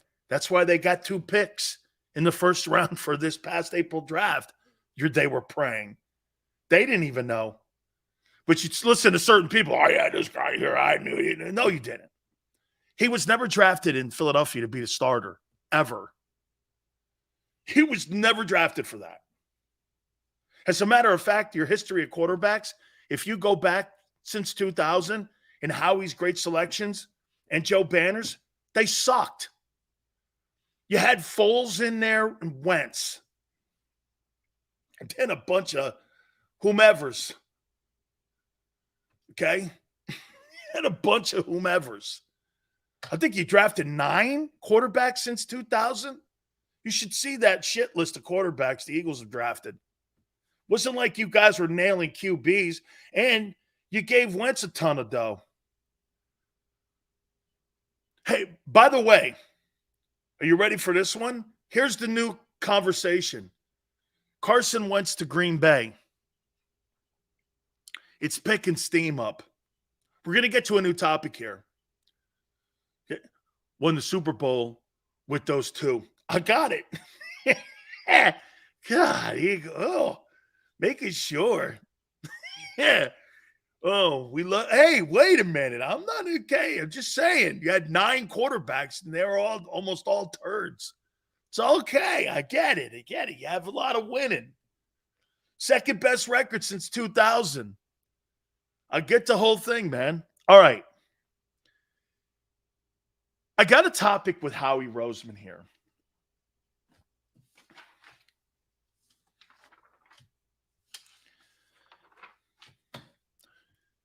Indulge me here. Does Howie Roseman, you keep Eagle fans honest, Sills, and they'll do the same to us. Oh, you said CD. Sills, here's tone today. Sills, come on now. You said Devontae's better than CD. I did. Sills, don't go. You can't go back on. Wait. I'll put a post up on you. Don't let me put a post up on your ass. Sileo flops and says that CD's better.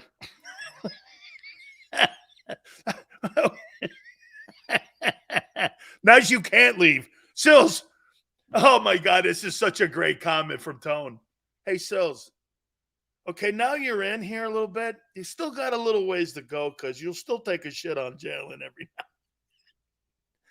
And you'll throw a stone at one of my favorite media guys and mispronunciate his name or have a hyphen in the wrong place, be called the bad guy, whatever, So, but you're kind of in, okay? You're kind of in. Just don't let me, now you can't leave. So, now you can't leave. All right. I get it.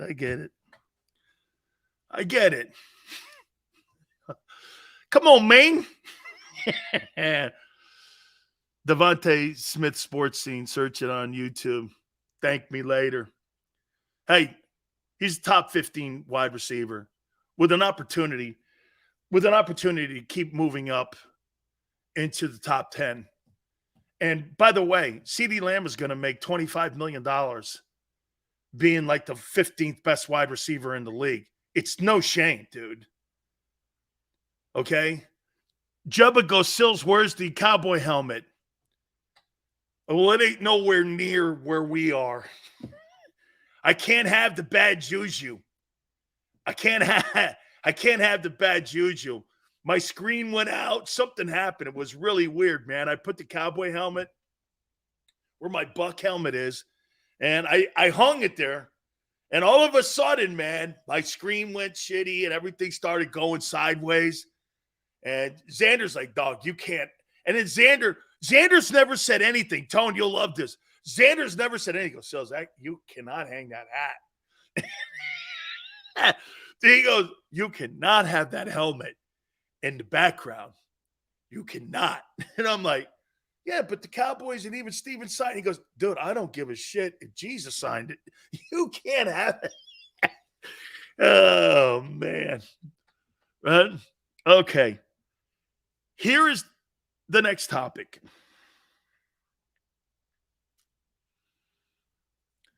Does the general manager of the Eagles have to make one more move to make the Eagles the number one Super Bowl favorite?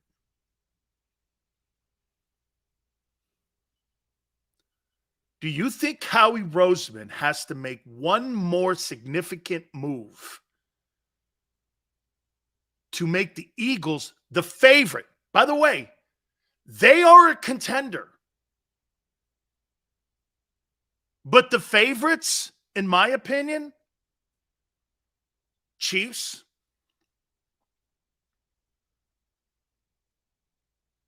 Bengals. I'm not saying this is in order. I think the Eagles are second. But here's my small group of teams that I think could win the Super Bowl. Chiefs. I'm going to write this down because I don't want to lose my train of thought on this.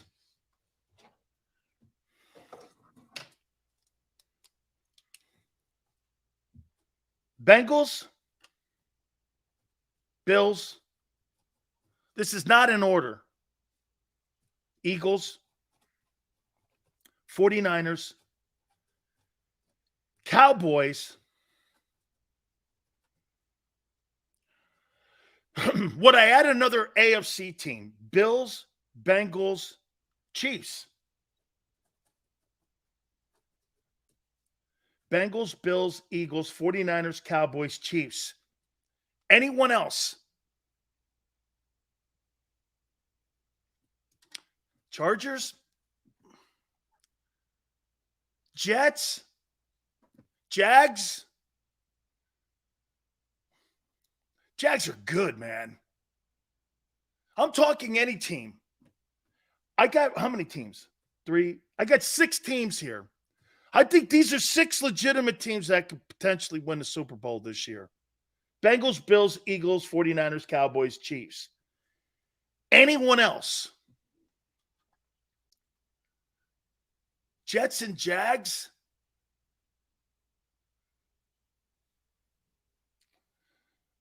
Man, there's so much newness to that Jets. The Jags have a good roster, man.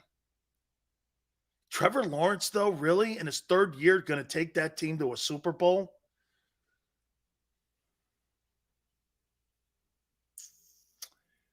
I'm talking about teams you would put in that bubbles. C.J. Mosley to the Eagles would make them the favorites. Miguel, I love that. You know I love that player. And how about this? We leave those 6 with Jags and maybe the Jets on the outside. Okay? Of that group of 6, let me rank them. Chiefs, 1. Eagles, 2. Bengals, 3. 49ers, 4. Bills, 5. Cowboys, 6. So here would be my 6 favorites right now to go to Las Vegas for the Super Bowl. Chiefs, Eagles, Bengals, 49ers, Bills at 5, Cowboys at 6. Does Howie need to make a move to be the preeminent favorite for the Super Bowl? Super Bowl 59? Super Bowl 59. Yeah, you Eagle guys keep doing this. Fragile Purdy.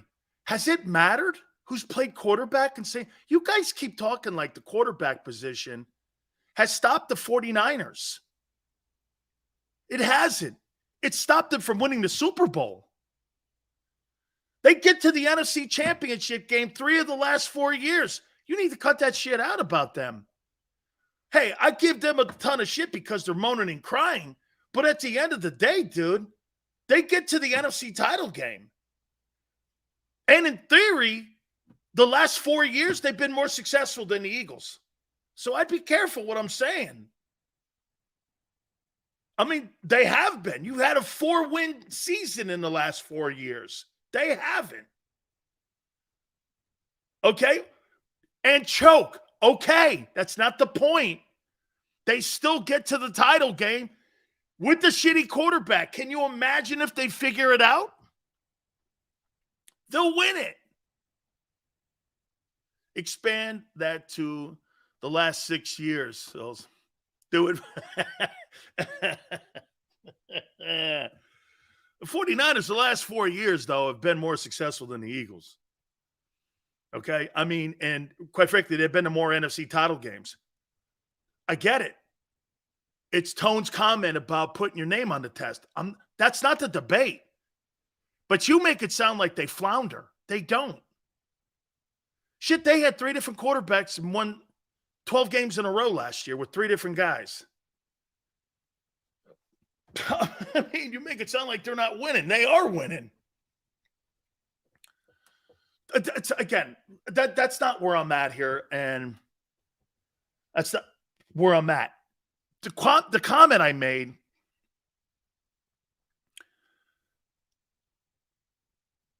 does Howie need to make another significant move? A trade? A find?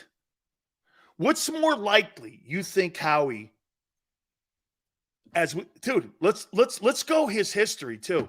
And this is a really cool part of the history of Howie. Dude, he didn't find Gardner Johnson until 9 days to the start of the season.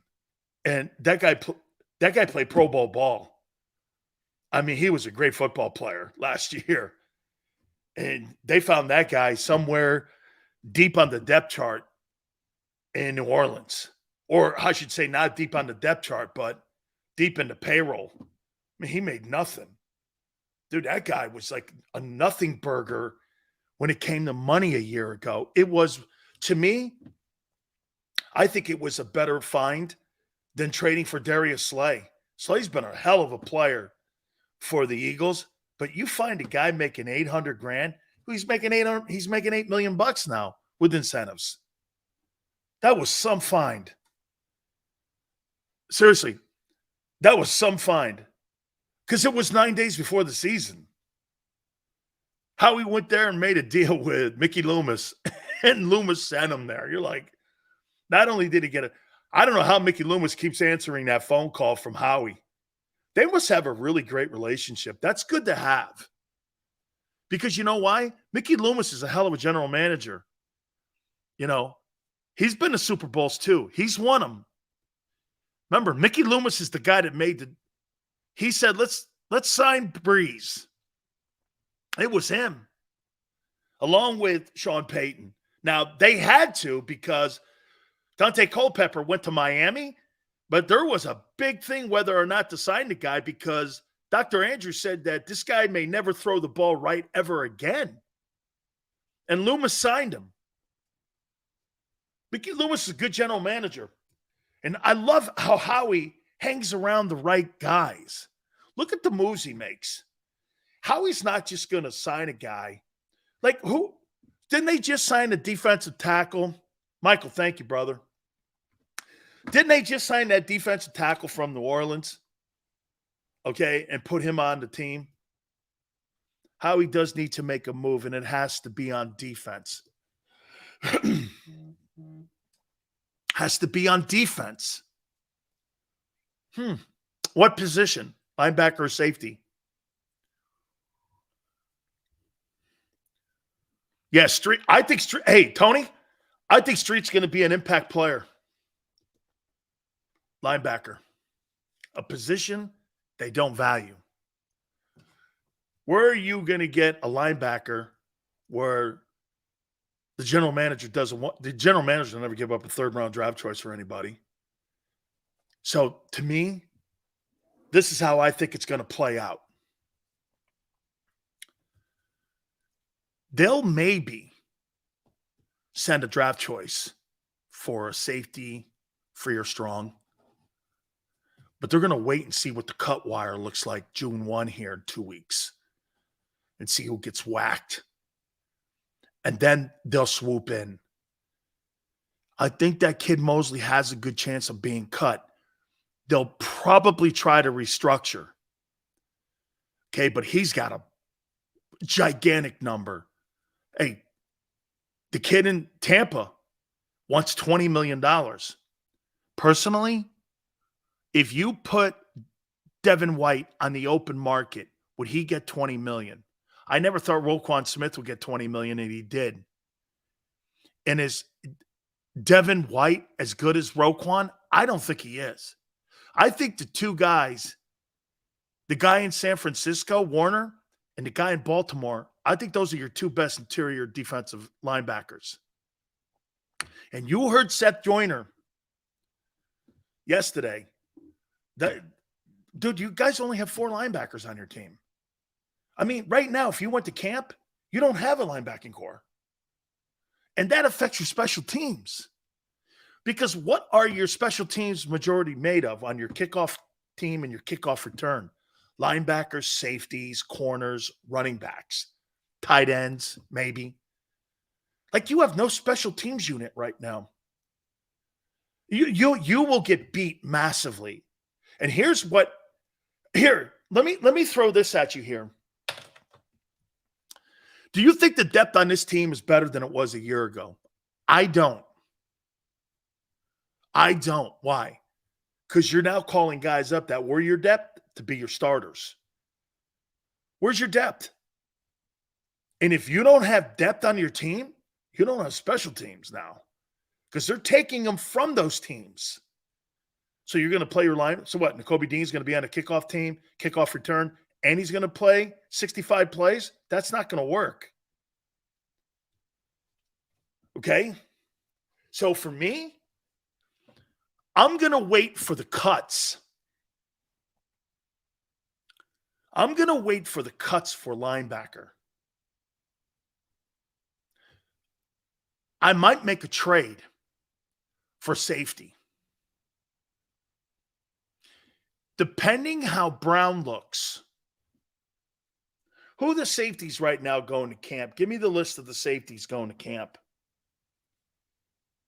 Give me the list of the safeties. And what do you do with Maddox? Do you drop him over to strong safety? Do you play him over there? Different skill set. I think you got to kind of try to get that guy on the field. Like, what do you do with him? Where's he playing the scheme? Terrell Edmonds, Sidney Brown, Reed Blankenship, everyone else is just a body. Edmonds knows the position. It's good to have a veteran there. He can help. And by the way, if I'm Sean Desai, I tell Sidney Brown, hey kid, let me help you out here. You are to follow Terrell Edmonds and Reed Blankenship everywhere. If he's got to go take a number 2, you go with him. If he gets a sandwich, you go with him. If he's working out, you work out with him. You do everything that guy does. And then in the film study, you watch what he's looking for and copy it. That'll help you at least get prepared on what to look for on film. Do you guys understand? There's a 2-part process in this. And you guys just think Sidney Brown's going to just drop in to a safety position and play it? You're out of your tree. That's a complex position. Just like some of you guys think that Nakobe Dean is going to just all of a sudden parachute in. And because he's been on a chalkboard, you think he's going to know exactly how to set fronts, what he's looking for. disguises, quarterbacks, what they're reading, moving the stunt, sliding the defensive front. You think he knows all that? Absolutely not. Why? He knows about it because he read a book. That's like telling me I can read a doctor's manual or a PDR and I know what every medicine means and what it does for somebody because I gave him a pill. That doesn't necessarily mean you know how the operation goes. You got to experience this shit. And Yale goes, it helps. That's the first stage of this. That's why you have OTAs. OTAs is not about finding out who can play. OTAs is finding out, what do you think OTAs are for? Do you guys know what OTAs are? Okay, do you know what OTAs are for? OTAs and minicamps. You guys know what these, do you know what they're for? Do you have any clue? It's not to find out who can play because you're in helmets and shorts. Pre-snap assignments.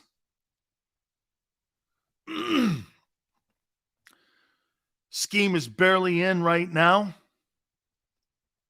Probably true. Okay, probably true. Team by team, I was on 3 NFL teams. Pretty much the same when it comes to their mini and training camps and OTAs. Here's what I would say to you. This is what they do. They'll go like this.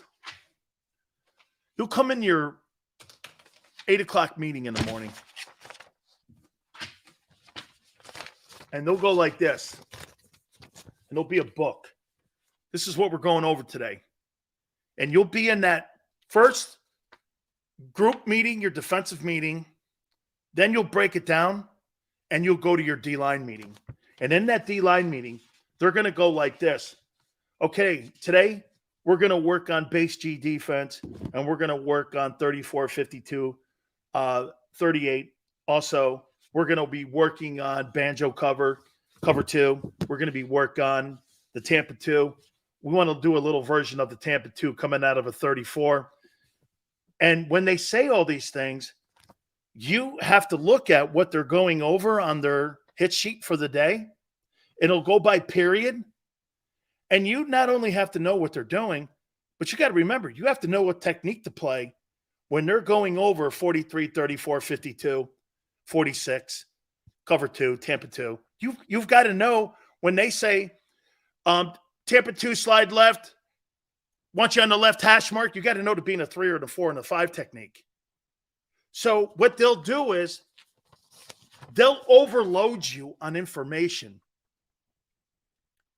They overload you. And what they find out is the players that retain the most information, those are the ones that are going to be ahead of the game. Like, if you get a guy and he just goes through it and he knows exactly, and he knows how to read, that's why it's important to tie yourself to an Edmonds, to tie yourself to a guy like Slay, because you're watching what they're doing and how they're preparing and what they're looking at, and you can ask questions. What's the technique here when he's asking me to go to shell 2? What's that mean? Does he want me to get depth or does he want me to stay on the hash? What's he looking for there? Those are all subtle things that a guy like Peyton Manning, if you don't know what the hell you're doing, he'll throw the ball right there. Touchdown, 75 yards. All of that, that's day 1. Then what they'll do is, day 2, they'll give you a brand new script sheet on what they're doing. Then you have to know yesterday's and today's. And that's why you hear coaches going, he's behind a little bit because he can't absorb the information and the intel. Hey, retaining the information. I can't tell you how many times myself or watching guys next to me, what technique is that? Is that a 3 or 2? Is that a 1? Snap. Blocked. That's why teams attack inexperience. Teams don't attack the guy who they think is the lesser talent. They attack guys on the defense who they think they don't know where they're lining up and what their responsibilities are. It's different in the NFL. If you go with the notion, well, I'm going to go after the lesser guy, you're going to get your ass handed to you. You go after the guy who you think has the less knowledge of the intel of the defense that's being asked. That's who you go after. And with all the holes that the Eagles have, you have no linebackers, brand new safety core. It's not that you don't have talent with Sidney Brown, who you drafted, the kid Ringo back there now. Dean, you guys are so – that's not the case. It's do they know what's being asked of them? Well, you did this. I don't give a shit about Georgia. Bro, you could have 58 missteps, and you could have false steps all over the rear end when you're playing against Vanderbilt. When you have a misstep against the Washington Commanders, you get your ass driven into the ground. Everybody in that league's great. And I tell people this, and they don't really understand how close the talent is. There's probably 25 plays in a game that separates a 6-10 team or now a 7-10 team versus a team that's 10-7. There's about 25 plays a game that separates that. That's how close it is. In college, you kill people. Okay?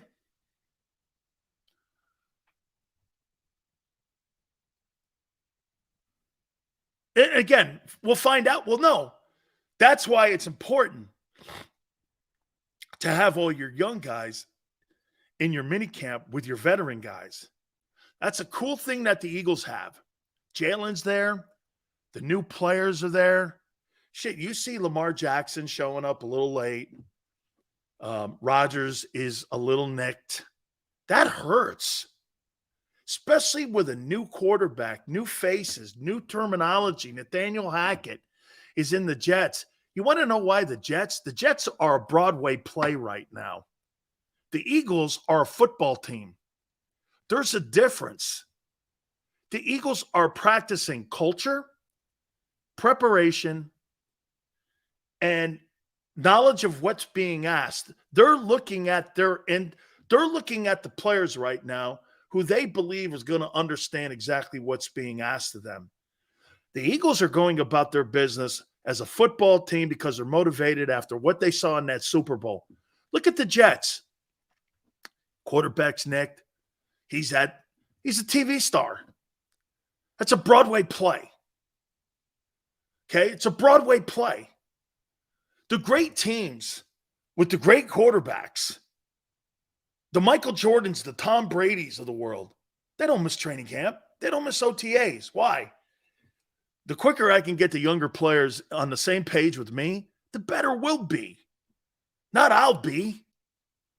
That guy's looking in New York like it's about me. It's not. It's about the dude. You think Aaron Rodgers is a concern in New York? Boy, I don't think so. I think everyone around him is. I'm more concerned about, do you know when that guy looks you off, he's expecting you because that safety's going to be coming across the middle of the field on protection because Rodgers has moved his head. He's coming back across the field because he's got that arm strength to do it. You can't be taking the backside playoff, son. Or Rodgers, if he's not there, Zach Wilson ain't completing that. That again, those are the little tiny things that you practice. Especially here, how about this? Especially when you're trying to be a champion. Those little tiny things right there. See, the Eagles have turned themselves into a little thing, big thing matter. Okay, little things matter because they turn into big things. And this is why sometimes when you look at some of the philosophies that they have on special teams, linebacker, safety, you question that because why wouldn't you question it because, Jesus, man, that's the heart of your defense. No wonder you don't spend a lot of money over there. No wonder you hire mercenaries. The Eagles hire mercenaries going all the way back to Chris Long and everyone else. Get this. I get the offense. Only one guy in the Super Bowl wasn't drafted, and that was A.J. Brown. Okay, great. Look at that defense, though. 75% of the defensive football players are not homegrown. They don't believe in defense that much anymore in Philly. That's why you get Jonathan Gannon D coordinators. When Jim Johnson and Buddy Ryan, Seth Joyner was a homegrown guy. Okay? Hugh Douglas was homegrown. Jeremiah Trotter, those guys were homegrown and developed. They don't develop those players anymore. These guys are on one-year contracts. They're not going to get re-signed because they don't give a shit about the linebacker position. And TJ, hey, you think replacing Kaiser White's going to be that easy? You ain't got a guy on the roster right now that can replace him. So, you guys keep telling me Kaiser White was an average player. Well, you don't have anyone on that football team right now that will do the things that he did last year. You don't have a player that can do that or that has shown can do it. You have no – Morrow's going to replace Kaiser White. That's a laugh. Dude, he was the Bears' garbage. Okay? TJ Edwards is the upgrade to him. They hired your guy, fired that guy, and you hired their trash. It's an analogy. No disrespect, but it's an analogy. They moved off him. You're making him sound like he's some great ball player. They wanted to upgrade. So you took the Bears downgrade, who were the 32nd worst defense against the run. Okay. How do you think that's an upgrade?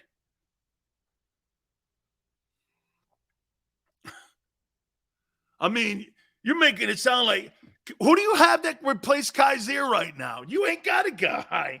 Oh, N'Kobe. Okay. Like I said, I think he does have to make one more big move. But he can tackle. Yeah. You know what you call him, 5-star Morrow? A chaser. You know what a chaser is? Every one of his tackles and all them 100 tackles he made, he was running down the field. The Bears got blown off the ball, dude. Guy made 100 tackles on the 32nd worst defense in the league. You think he had a good year? And some would go like this. Well, so what about the talent around him? That's a factor. That's a factor. You take kicks off the team. You moved Quinn, who was running out of gas anyway, and you moved Smith. Okay, it's fair. Okay, you're right. Morrow's an upgrade to TJ Edwards. Power Hour, resetting. Still a ton to hit on. Hit the like button. Keep it here on the National Football Show.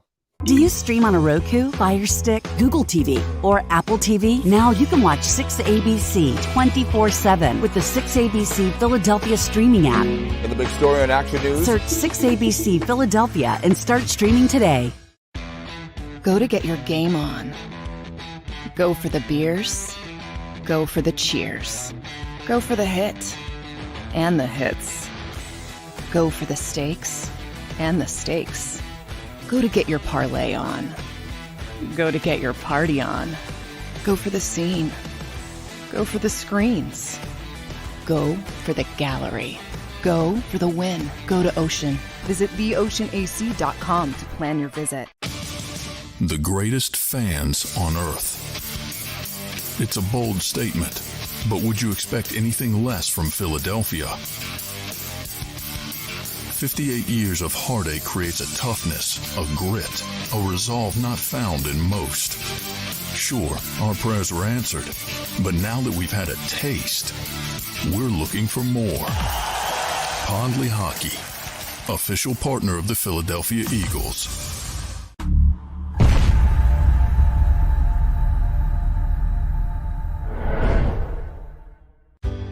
Go passionately. Go fearlessly. Go confidently. Go Birds! Go confidently towards your goals with First Trust, Philly's hometown bank for nearly 90 years, and the official bank of the Philadelphia Eagles. We're focused on getting you over the goal line. So go with conviction, go with trust, Go Birds! and go forward with us by your side. First Trust Bank, the official bank of Philadelphia Dreams. Oh, and go Birds. right, did you know I was the mommy slam dunk champion? Really? Yes, really don't sound so surprised. Let's see it. Oh, you're ready. All right, here we go. Let's hear the crowd. So go to right, I go to left, fake them out. Mama, go up, mama! She did it. Again? You can't avoid gravity, but United Healthcare can help you avoid financial surprises by helping you compare costs and doctor quality ratings. United Healthcare. Uh-huh.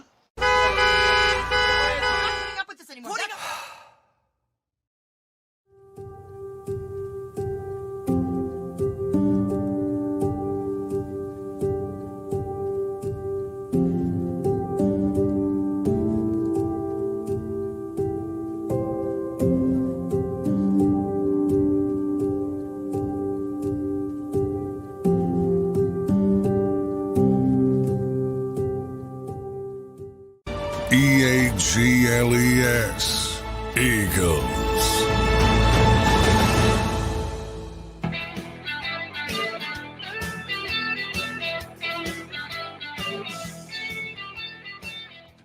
Patrick Mahomes, appreciate it. Hour number 3. Big sales here. Appreciate it. Hit the like button, please. See, here's the difference with legendary quarterbacks and leaders. I'm not worried about salaries of quarterbacks. I'm worried about legacies. Mahomes. This guy, man, he went to the school of broadcasting. He totally gets it. Yeah, but again, who talks like that? Millionaires, right? You could talk like that because you got a shitload of money in the bank. And let's not forget something here. It's not like Patrick Mahomes. What is he, the 7th highest paid guy now in the league? It's not like this guy. It's not like this guy's making chicken feed here. This guy's got a $500 million contract. Excuse me, Joshua. He copied Jalen Hurts? No. Jalen Hurts copied the winner. You got to remember something. He's the winner. Why would he copy Jalen Hurts? Jalen Hurts has nothing on him. 0. Okay? It's not like he's in a contract here. No. Okay? I play for championships, not contracts. I was like, come on, man. Hey, you got a $500 million contract. Well, don't be a bullshit artist. Come on, man. But you know this. Already the Hunt family's already said they're going to redo the contract. But, dude, man, come on. That was a ready-made for television comment. Why, Joe Burrow and Jalen Hurts and Lamar are all worried about contracts. I'm worried about legacy. Okay. You're not worried about $50 million. Hey, really? What would you be more concerned about, your legacy or $50 million per year over 5 years? I'm sorry, the legacy talk can wait. Let's cut the deal for $50 million a year. Don't talk stupid. Don't be stupid when you're talking like that. It's okay, though. Hey, legacy? Can I give you guys the greatest example of how dumb that comment by Mahomes is? All right. Here's guys who cashed their legacy in. And tell me if you agree or disagree on this. I don't know if I've ever told you this, but here was my theory on why Barry Bonds and Roger Clemens took steroids and extended their careers. Do you know from the age of 37, both these guys, they made more money from the age of 37 to 43 than at any time in their careers. Bonds made $275 million from the age of 37 to 44. You know what he said? No disrespect. Fuck the Hall of Fame. he went like this. I don't care. Hall of Fame? What, so I could go around signing baseballs and hats, making $300 a ball? Why would I do that? You ever notice why you don't see Bonds and Clemens? Okay? At these signing things? Roger Clemens had a contract where he didn't have to travel on away games and only pitched at Yankee Stadium. Remember that contract? Okay? Jason Peters isn't still playing football because of legacy. He wants to cash checks. He don't give a shit about. He cared he played with the Eagles, but now he's a mercenary. Dude, those guys, Sammy Sosa, Juan Gonzalez, A-Rod. A-Rod made $1 billion. He's not getting to the Hall of Fame. What would you rather have, $1 billion or a Hall of Fame plate in Cooperstown? And the admiration of fans. Okay. You guys are crazy. Those guys cashed their legacies in. They didn't give a shit. That's why they juiced. That's what, hey, Niners go, steroid Rodriguez. Yeah, no. You mean billionaire Rodriguez. See, I agree. He sold in his legacy. I would too. And so would you. So would you. You would sell your legacy for $1 billion. Fans care about legacy. People that actually go pro want to know how much money they're going to make. I would never take steroids. So you wouldn't take steroids if it made you an Olympic legend and it made you generational wealth. Really? Okay. Really? You're lying. That's what Clemens and Bonds and all them guys in the steroid era. By the way, dear God, please bring back the steroid era. It was way more interesting and exciting, and we had villains in the sport. Today, we don't have anything in the sport that I could root against. Amen. Please, God, bring the steroid era back. Thank you. The steroid era was interesting and great and fun. Okay? It was fun. Home runs everywhere. You guys know, and I'm off topic here a little bit. Baseball is boring. Let me ask you something, Joshua. Do you think baseball was boring during the steroid era? Hell no. You think baseball was... Dude, every time Barry Bonds came to Philadelphia, you guys booed him. There were villains. Okay? I covered Bonds. Niner, I covered Bonds. My wife and I never went to a ball game. We must have went to like 50 ball games. I don't know if I ever went to a game I didn't see Bonds at a home run. I covered him and Ricky Henderson. It was awesome times in the Bay Area when I worked there. But so the baseball was so exciting. You guys really know why they stopped the steroids. Remember the owners, what they said? Well, the health of the players. Since when does an owner give a shit about the health of the players? No. What was that kid? They didn't want to pay Brady Anderson $35 million a year for hitting 50 home runs when his best year he hit 18, and they knew he was juicing. The numbers were so out of whack. So what did they do? They put a steroid policy in so they didn't have to pay guys $50 million.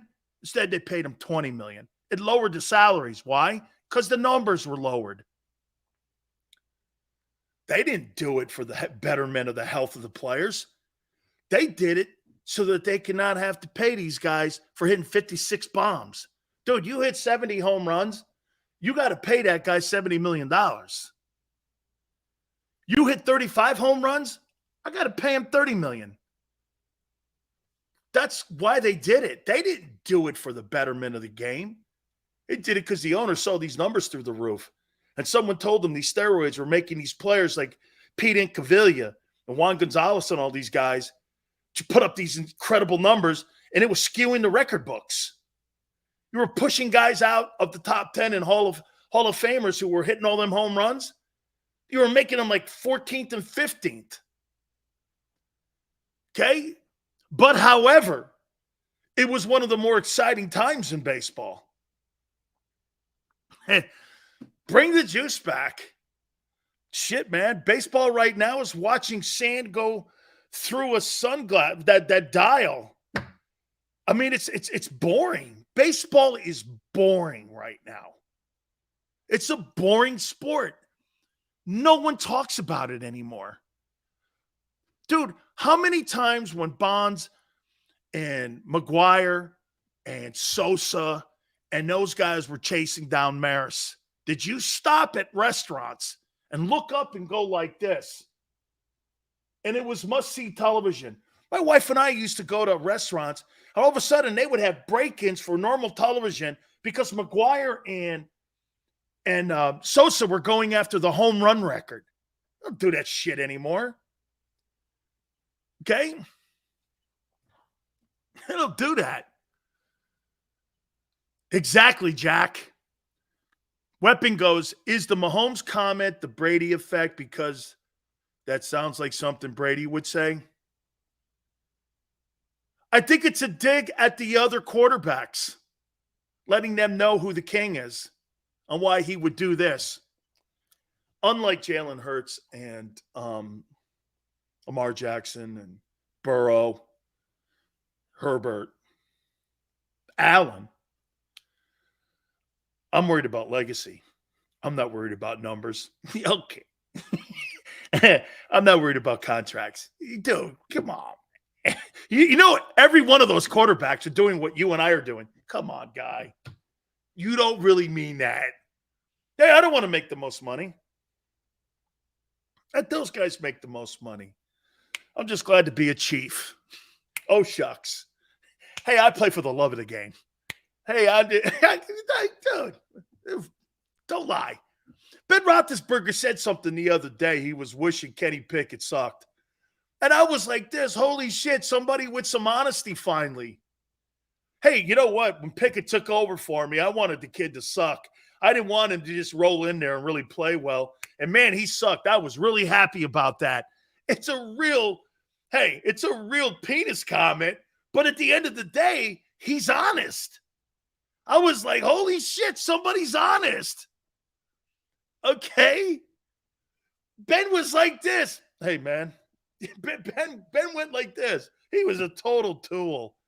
I mean, this guy was a penis doing this. Hey, I want the kid to suck. What do you want from me? Okay. I'd not quite heard it that way before. Hey, by the way, for the record, I don't really think Ben's got too much to worry about. I think his legacy is going to be okay in Pittsburgh. I do. I think he's going to be all right. It comes to Pittsburgh. Selfish, he had 1 foot out the state. Hey, I'm just saying, man. You kill a kid when a guy's honest, and he's being honest. I don't know. Why? Every time somebody gets replaced, whether it's in broadcasting, so this is what people want. Hey, Tone, check it out. Big Sills gets replaced. Hey, I hope the next guy has all the luck in the world. Good luck to you. I hope you have as long as a career as I've had. Congratulations to you, kid. Go get him. That ain't happening. Dude, I hope your internet connection sucks. I hope your producer sucks. I hope you suck. I hope everyone hates you. What are you, crazy? Why would I want you to do better than me? That's human nature. Hey, yeah, don't say if someone replaces me, don't walk near the stairs. Oh, Souls, that's not being a good teammate. Who said I was?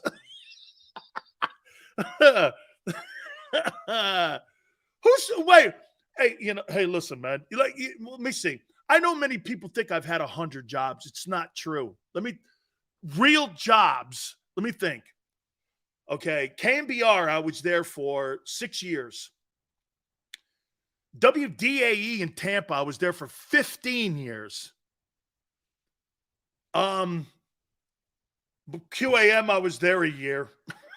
1090, I was there 5 years. And the other San Diego job, and I've had 6 jobs in 33 years in broadcasting. 6 jobs in 33 years. I don't know. That's not awful. And my biggest stint was 15 in Tampa. You know what I mean? Like what? And hey, and for the record, I'm so happy that all those shows suck in Tampa after me. They've had 7 shows since I left in 2013. How you doing? They've had 7 morning shows since I left. Hey, someone does me wrong, I'd be pissed, but let it go. Oh, yeah, eventually you just go, I don't care anymore. Damn, Sills, you're old. Kiss my ass, Jeremiah. Kiss my ass. All right, I got another topic here for you. And I don't know if this kid on the Eagle team is this guy. Let me ask you something here. And let me put it out there to all you. So, you're a brand new hire at your company. And you're the new kid on the block. You went through a really great interview process. Your company, your boss, the owner of the company, he couldn't believe how great you were. And you were coming out of college. You're like a law firm. You were one of the hottest prospects. Every firm wanted you. Every firm. From Philly to Madison Avenue, LA, Boston, everywhere. Chicago. You were the hot thing in town. You had your pick of what law firm to work for. You pick a law firm in Philly. As the year goes on, you're good. You're not quite achieving the case success that we were hoping. Yeah, you know, he's talented. But should we have him on our main cases? So what does the law firm do?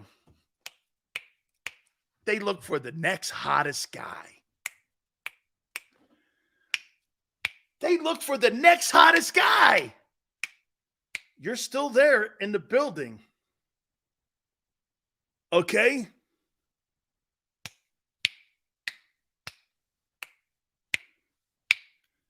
And you're in the building, you're working on cases, and you're hearing things.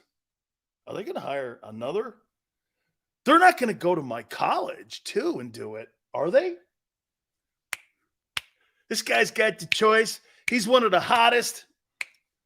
He's one of the hottest guys out there, calling this guy the best attorney prospect they've seen in a long time.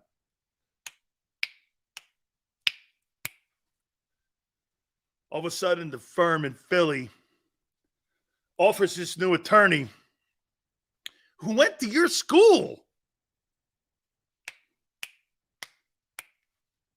a new gig.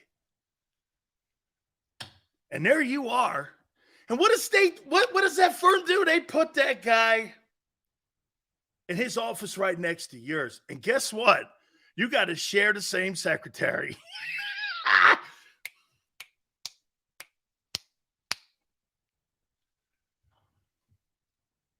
And you're the guy that was hired the year previous. How you feeling if your attorney won?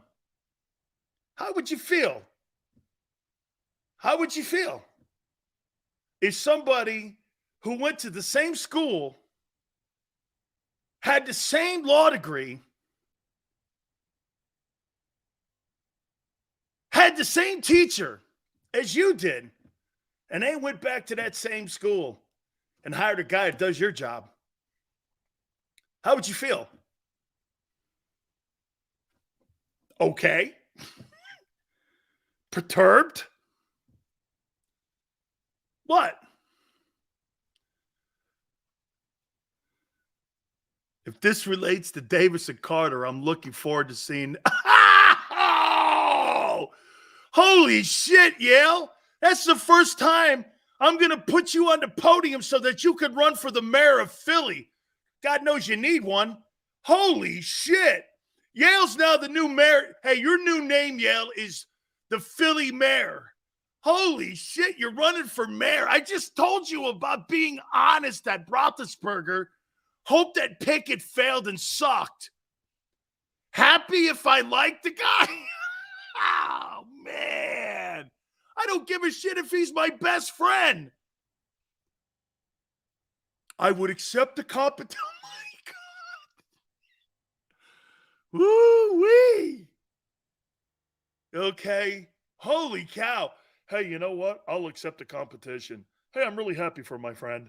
Hey, congratulations. Way to go. Welcome aboard. I'm here to help you. What are you, nuts? Are you out of your minds? You guys really think like that? Holy shit. I'd be one pissed off dude if they went to the same school and hired the same lawyer that has the same degree and sits next to me, and I have to share the sippy cups and I have to share the coffee pot with the same guy because I would think they think I didn't do my job last year. I would accept the competition. Oh, no. What do you mean you would accept the competition? Whether you want to accept it or not, they made you accept the competition. Wasn't by choice. Carter isn't there to replace Davis. Then what is Davis there for? He's there to replace a 33-year defensive tackle?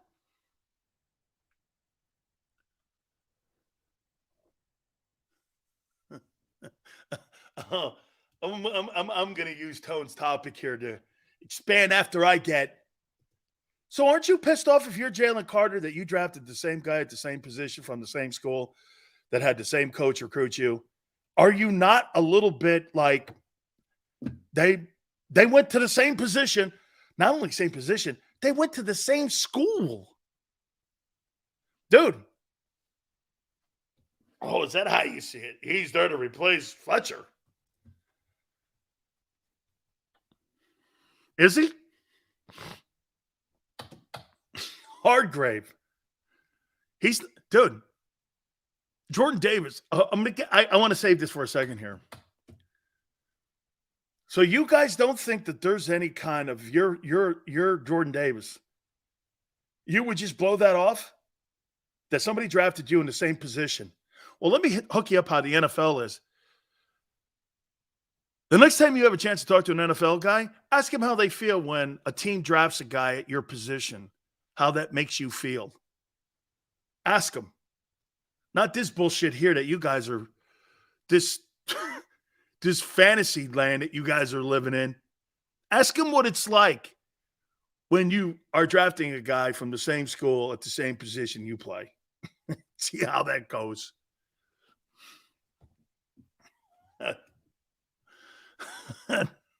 Philly fans overrate Jordan Davis? You think? I think this guy's the second coming of Jerome. He's not. Now I'm going to ask you, I actually like Tone's topic here. Sales. Who's more likely to have their fifth-year option picked up, Carter or Davis? And for the record, we haven't even seen Carter play yet. And I still think it's a good topic. So here, Jordan Davis is not going to be Fletcher Cox. We know this now. I just hope he doesn't have the same production as Andre Dillard.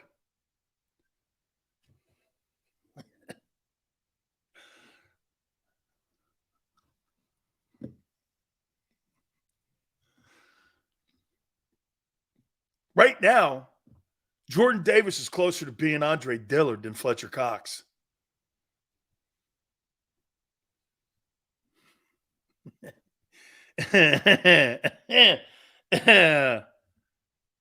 Huh?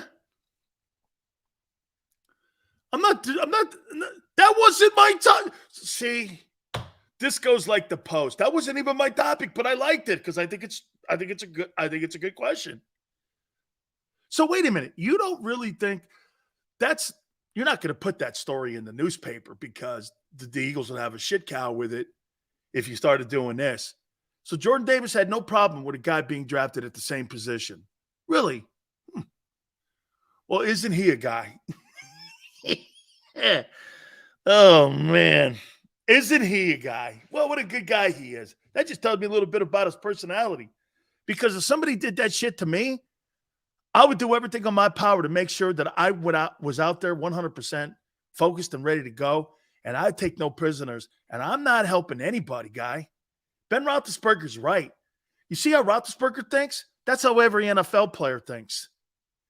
Stop with this shit over here. Oh, I'm going to shake his hand and welcome the competition. Yeah, when you welcome the competition, that means you're welcoming him to take your contract, and you're out. You're not on scholarship anymore. There's only 53 of these gigs. You're out of your tree. Nobody thinks like that. Nobody. Kelsey doesn't think like that. Because Kelsey is going to the Hall of Fame. You're talking about a Hall of Fame player. You don't have a Hall of Fame player in Jordan Davis. Hall of Fame player versus Jordan Davis. Okay. Jordan Davis's instant reaction was, hey, my boy's coming to Philly after the pick settled. Damn. After the pick settled, then, damn, I may be on the clock.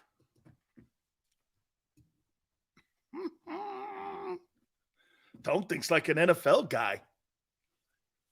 Damn right. Shit. They drafted my replacement already? Damn. But no, I welcome the competition. Here, why don't you just have my girlfriend next? Here, you want my card too?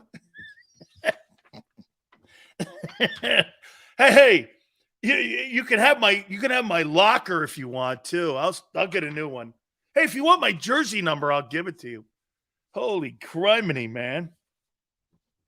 Oh boy.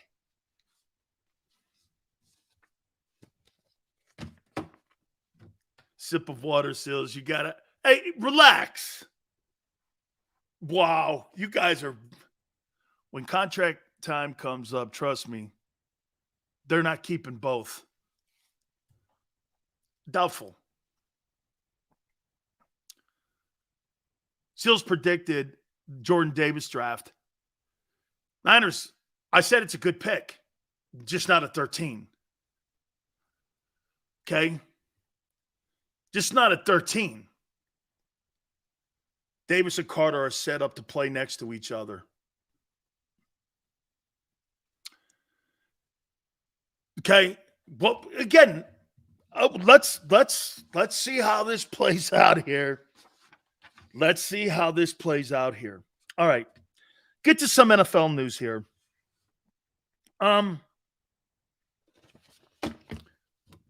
Adrian Peterson, at 38 years of age, still wants to play running back in the NFL.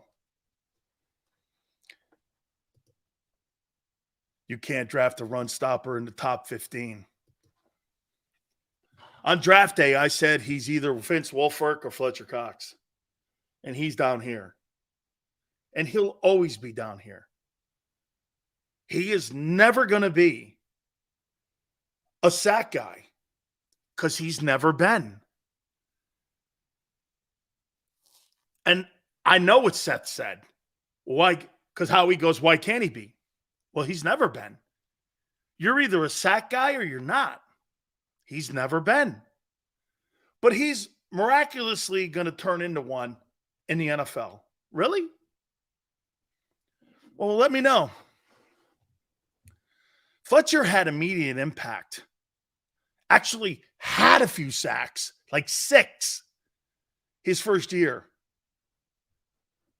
Said the same thing. You're damn right. He was drafted too high. The Eagles overdraft. You guys have way too much. There's two things, because these guys came from Georgia. You think they're going to automatically be NFL superstars. They're not. Jacoby's got a long way to go. Knowledge alone. His physicality, too, depending on what scheme they play, will be a factor. He's got a lot working against him. He came into the league injured. He's not played a lot his first year.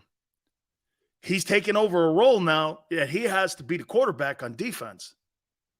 He's going to wear the dot. Well, usually that Mike linebacker wears it. It's not only just his play, his responsibility factor's high. And for Davis has got to, this is what I would really do. And to kind of close that topic up, this is what I would do if I was Jordan Davis. I'd put all that shit behind me now and just be the best player I can. He's never going to live up to the 13th pick in the draft, ever. Okay? He'll never live up to that. And as a matter of fact, being a first-round pick, most, I would say, don't live up to it. Like, watch this. Has Devontae Smith lived up to being, what was Devontae, the 11th or 12th player taken, something like that?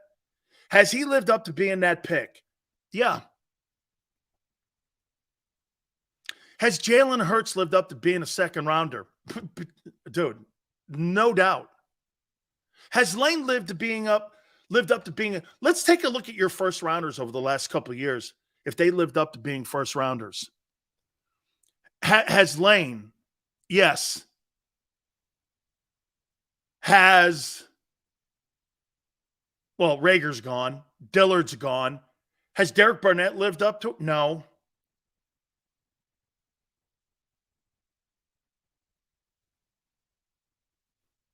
Who else?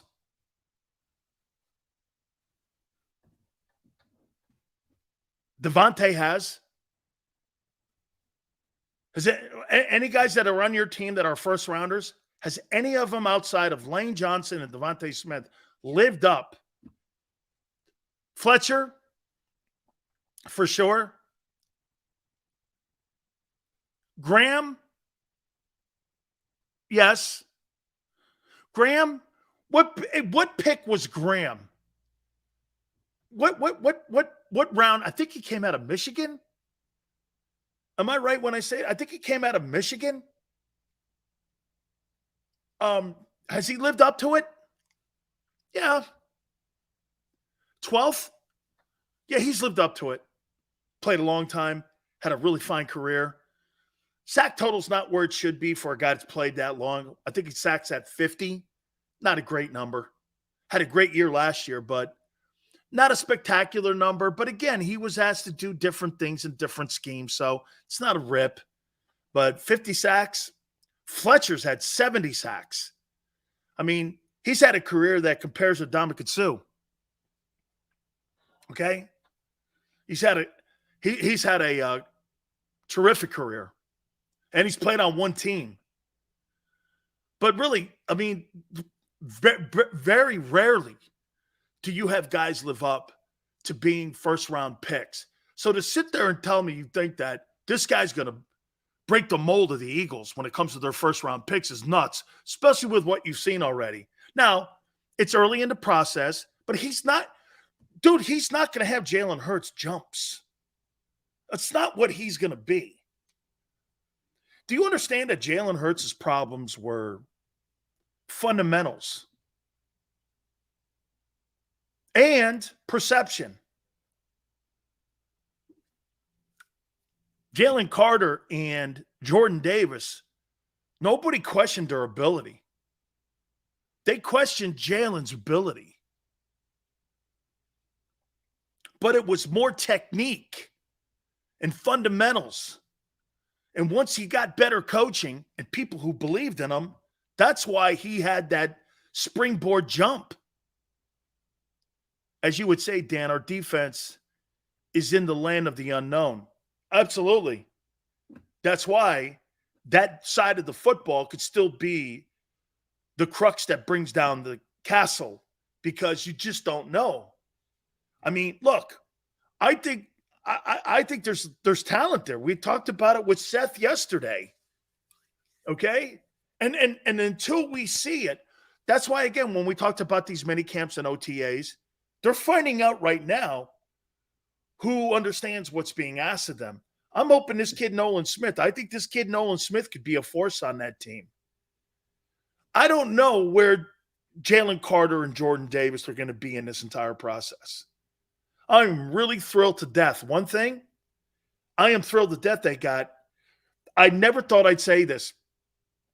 Tone, I thought they should have moved off of Fletcher Cox. Now, I'm grateful he's there. I am grateful he's in the building. Because if you didn't have Fletcher Cox, that could have been a train wreck in your tackle positions. Not because they're not good, but because they don't know what they're doing yet. And you got a lot of youth in there. Let's be fair here. The Washington Commanders, when they got those two guys, Allen and the other guy in there, they took some bumps and bruises early on. But you saw the talent. You saw how good they could be. They probably got the two best tandem tackles in the NFL right now. Okay? Washington's got the two best defensive tackles in the NFL. They're superior. They're not superior. Well, yeah, I don't know yet what the Eagles are going to look like. But the Commanders have two better tackles defensively than what the Eagles have. I do think that Smith has an opportunity, put in the right position to sack and lead the team in sacks. I do believe that. I do. I think Nolan Smith has an opportunity, if they use him correctly and they put him on the field the same time as Hassan Reddick. Who are you going to defend in a double team? Hassan Reddick or Nolan Smith?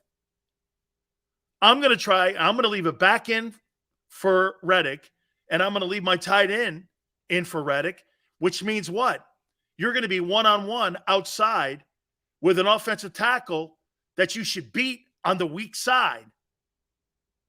So to me, on the strong side, which is usually your right tackle, nobody has a right tackle in the NFL like Lane Johnson, except the Eagles. So to me, 4-3, one-on-one, isn't that what we're talking about here? I'm double teaming Reddick on a pass rush on 3rd and long. I'm not doing that to Nolan Smith. So if you put Nolan Smith in a position to succeed, JM, why wouldn't you think that? Yeah, I do. It's potential. That's why it's in the land of unknown. That's why it's called a prediction, kid. Look it up. There's a word in the dictionary. It's called prediction. Cox is definitely the alpha male and the glue that keeps it all together. Hopefully it rubs off on the youngsters. I think it will. I think, again, that's one of the reasons why, in my opinion, that they brought him in or brought him back and paid him the money. That $10 million made no sense to me. It made no sense. It made zero. Now it makes a ton of sense. It also makes you think, JM goes that Davis is equally unknown. Fletcher wasn't his rookie year. He was drafted the same spot. When you pull up Fletcher Cox's rookie season, dude, this guy played in half the games and had a better stat line.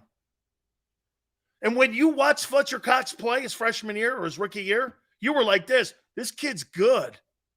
I don't say that about Davis. Look up Fletcher Cox's numbers his rookie year. Look him up.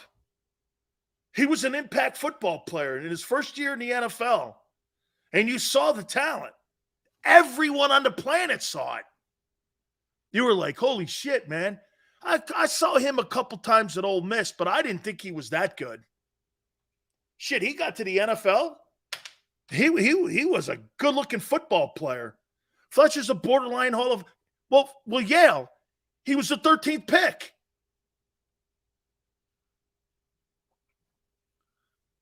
He was – Jerome didn't start his first year. Okay? Jerome didn't start. So are you comparing Cox rookie year, 15 games played, 9 starts, 5.5 sacks, 39 tackles, 8 TFLs, 10 quarterback hits. Do you understand that Jordan Davis had 19 tackles? This guy had 40. And now you got people in here comparing Jordan Davis to Jerome Brown. Mississippi State, is it? Okay. All right, let me take a timeout. Please hit the like button. Keep it here on the National Football Show.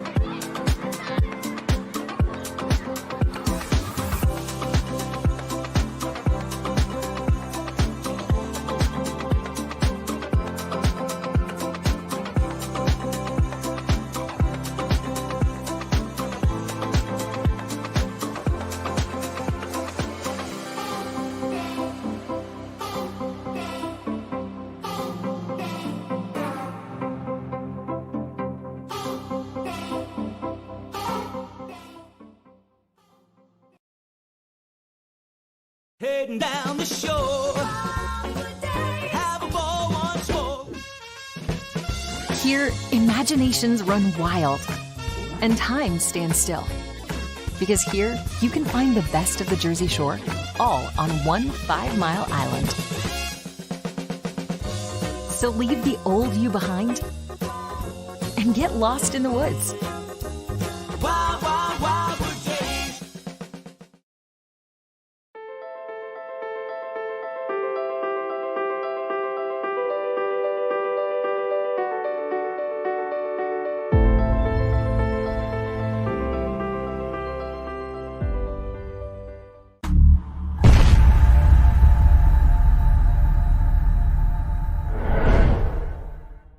Score and save at Southeastern PA and Delaware with Colony Pools this football season, and let the experts close your pool with a custom Merlin safety cover in green for the birds. And if you join our Winter Watch team, we'll give you another 20% off, and Colony Pools will handle it all. Keep your tiles on your pool, not in your pool. Fly with Colony right now, birds fans. Visit flywithcolony.com.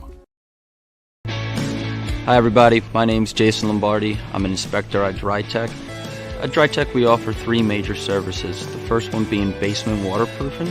The second service we offer is foundation and structural repairs. And then the third service that we offer is mold remediation. If you feel you are having a waterproofing issue, give DryTech a call or check us out online.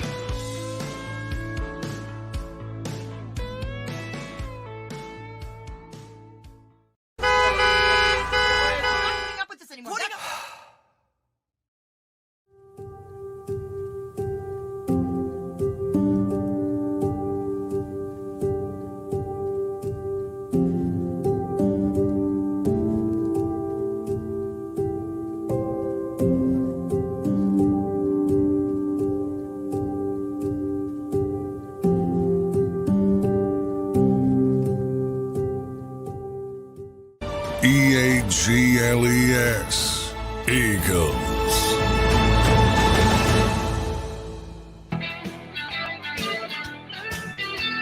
Big Stills. How we get guys in here comparing Jordan Davis to Jerome Brown. Jesus criminy. Hey, Devontae Smith's a top 10 wideout. Again, I don't want to shit on Devontae because I like his attitude, and he's not a blowhard. He's not doing it to toot his horn. He's not that guy. Okay? He's not. But again, at the end of the day, man, I mean, if you really want to look at that, is he a top? Does he have a chance? How about this? Let me look at this again. Here's the top 10 wideouts I have. Devontae Adams, Justin Jefferson, Tyreek Hill, Jamar Chase, Stephon Diggs, Cooper Kupp, A.J. Brown, Terry McLaurin, Deebo Samuel, Mike Evans. Shit, I could even take McLaurin out and put DK Metcalf in there. Can he be better than Mike Evans? Damn, man. Mike Evans is a 6'4" wideout, and I don't know. I don't think he'll ever have the career Mike Evans had. I mean, and Debo's used differently.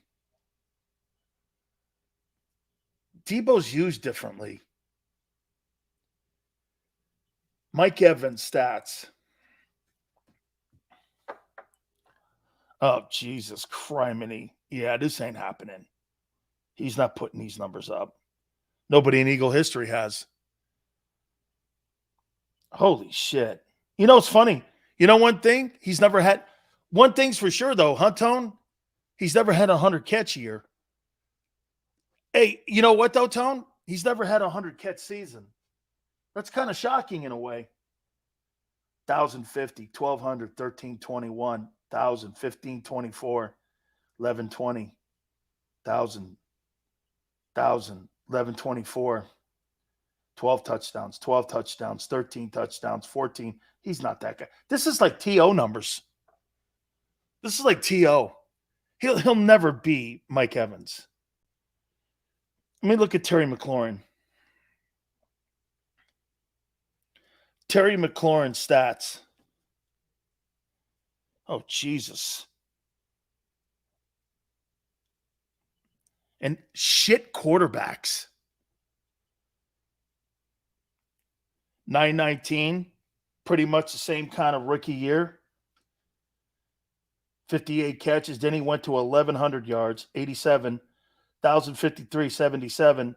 Then another. Can you imagine if this guy had a decent wide quarterback throwing him the ball?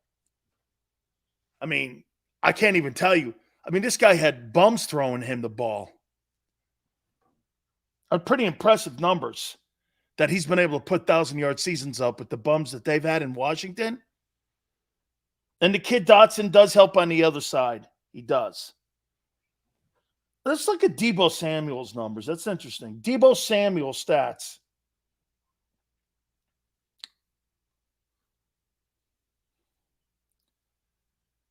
Deebo's had 1 year of 1,000 yards, 1,405 in 2021. He's used differently, though. Jet sweeps, running the ball. He's more of a utility guy. So, in theory, could you say that he could be a better wide receiver than Deebo Samuel? Yeah. But will he be the same offensive weapon of Samuel? No, never. But he see, I think there's a difference with him. He could be a better wideout than Samuel.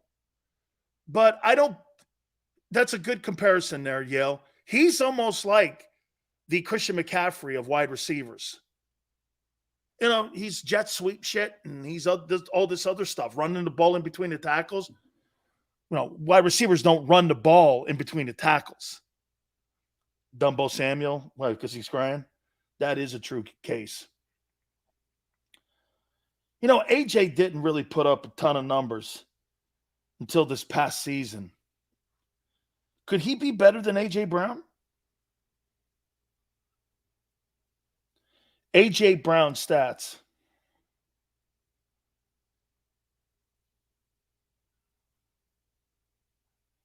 $52 catches, 1050, and that's a run offense too he's in Tennessee. 1,075, Tennessee. Got hurt, missed 3 games, had 869, would have been a 1,000-yard guy, 63 catches. Then he came to Philadelphia at 88 with a passer and 1,500 yards, 1,496. So 3 of his 4 years, 1,000-yarder. He could be in that conversation there with AJ. He could be in that conversation. I think Devontae fits better in the slot than on the outside. I think that too. I'd like to see, but it's more physical on the slot. Let's look at Cooper Kupp. Cooper Kupp stats. Now, that 1 year is going to blow everyone away. But 869, 566, 1161, 94 catches, 974, 92 catches, And then the 21 year, 145 in 1947. See, I don't believe that Cooper Kupp is that good, the 1947. And I don't believe he is as bad as 8-12 this last year. So he's somewhere in the middle. Could he be better than Cooper Kupp? Yeah. Says a lot. But see, everyone looks at that one season and goes, well, Sills, what are you talking about? He had 2,000 yards. Well, you're not as good as the best year you had. And you're not usually as bad as the shittiest year you had. You're somewhere in the middle in there. Okay? JM goes that Devontae's got better hands. He'll never have the career that Mike Evans had. Ever. He'll never have the career.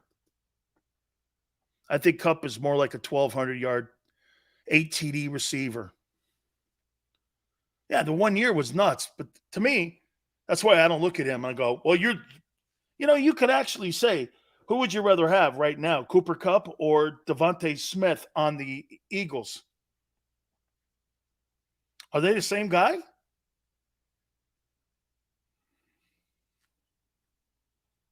I mean, what would Devontae Smith do in a Kansas City offense? I think that's a good way to look at it. What do you think? What do you think Devontae would do if he had Patrick Mahomes as a starting quarterback? The year that Stafford went nuts, how many yards do you think he'd have? 1,500 yards, 1,600 yards? Okay, again, that's not what the Eagles do. That's not how they move the sticks. They're a more balanced offense. With Stafford quarterback, he's going to be treated like Megatron. All the passes are coming to him. He'll get killed in the slot. Too small. I think too lean. I don't know about too small. Too lean. If you put Smith in Kansas City, he'd have 1,600 yards and 102 catches. I happen to agree with that. I do. I think he'd have big. No, again.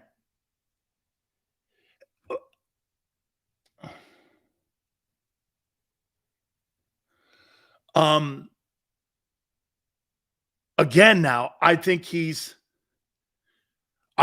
going to be in a position that they're going to try to improve the passing game here. Yeah, I think Smith in a true, like in Kansas City, he'd have a ton. 1,500 in his sleep. I think he's got, I think he's just in a weird offense. Not a bad offense. It's just not a spread out offense. Keep in mind, he's the number 2 option in Philadelphia. Jalen Waddle's the number 2 option too, and he had 1,300 yards almost. So again,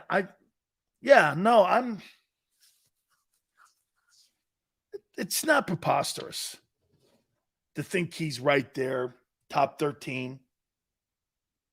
You could make the argument, I'll take him over Hopkins. Let's see what Hopkins does this year, where he goes. If you like him over Waddle, okay, I guess it's a taste. Would you take him over McLaurin? I don't think so. I think McLaurin in Kansas City's offense too would be a 17. That means they're the same. That means they're the same.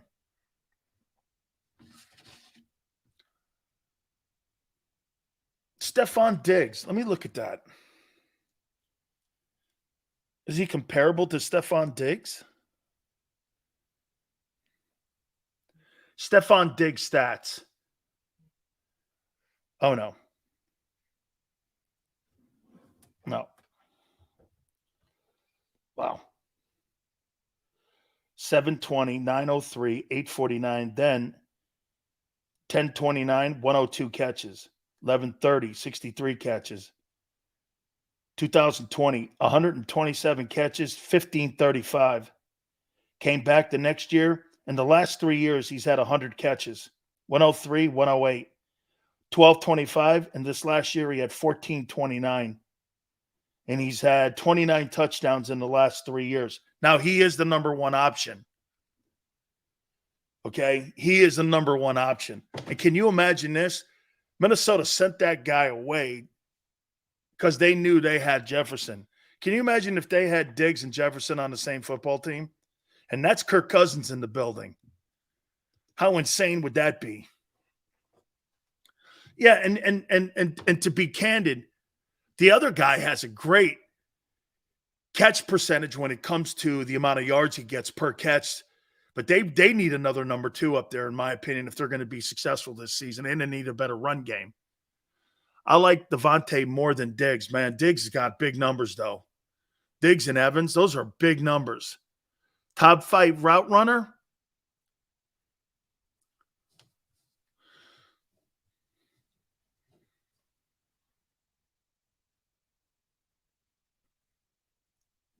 Probably. I would say, yeah. Top 5 route runner? Sure. Yes. I'd say that. Guys, great stuff as always. I got to thank you guys. And we so appreciate it. Each and every single day, you guys coming aboard with us. I thank you. Thank you to Xander, Big Joe, everyone that comes aboard. God bless every single one of you. Tomorrow's Friday. We got a Memorial Day weekend coming up. This is going to be the last day for Big Sills until we come back on Tuesday of next week. Same with Tone. So we're looking forward to you coming aboard with us. The last week going into a holiday. We'll talk a boatload of sports. Had a massive week so far this week, and it's all been because of you guys. Thank you so much. Tone, you are so good at what you're doing now. You're just getting better and better and better, man. And I so appreciate going along this journey with you here. Thank you, my friend. We will see you tomorrow, 3 to 6, and we'll see you on the flip side.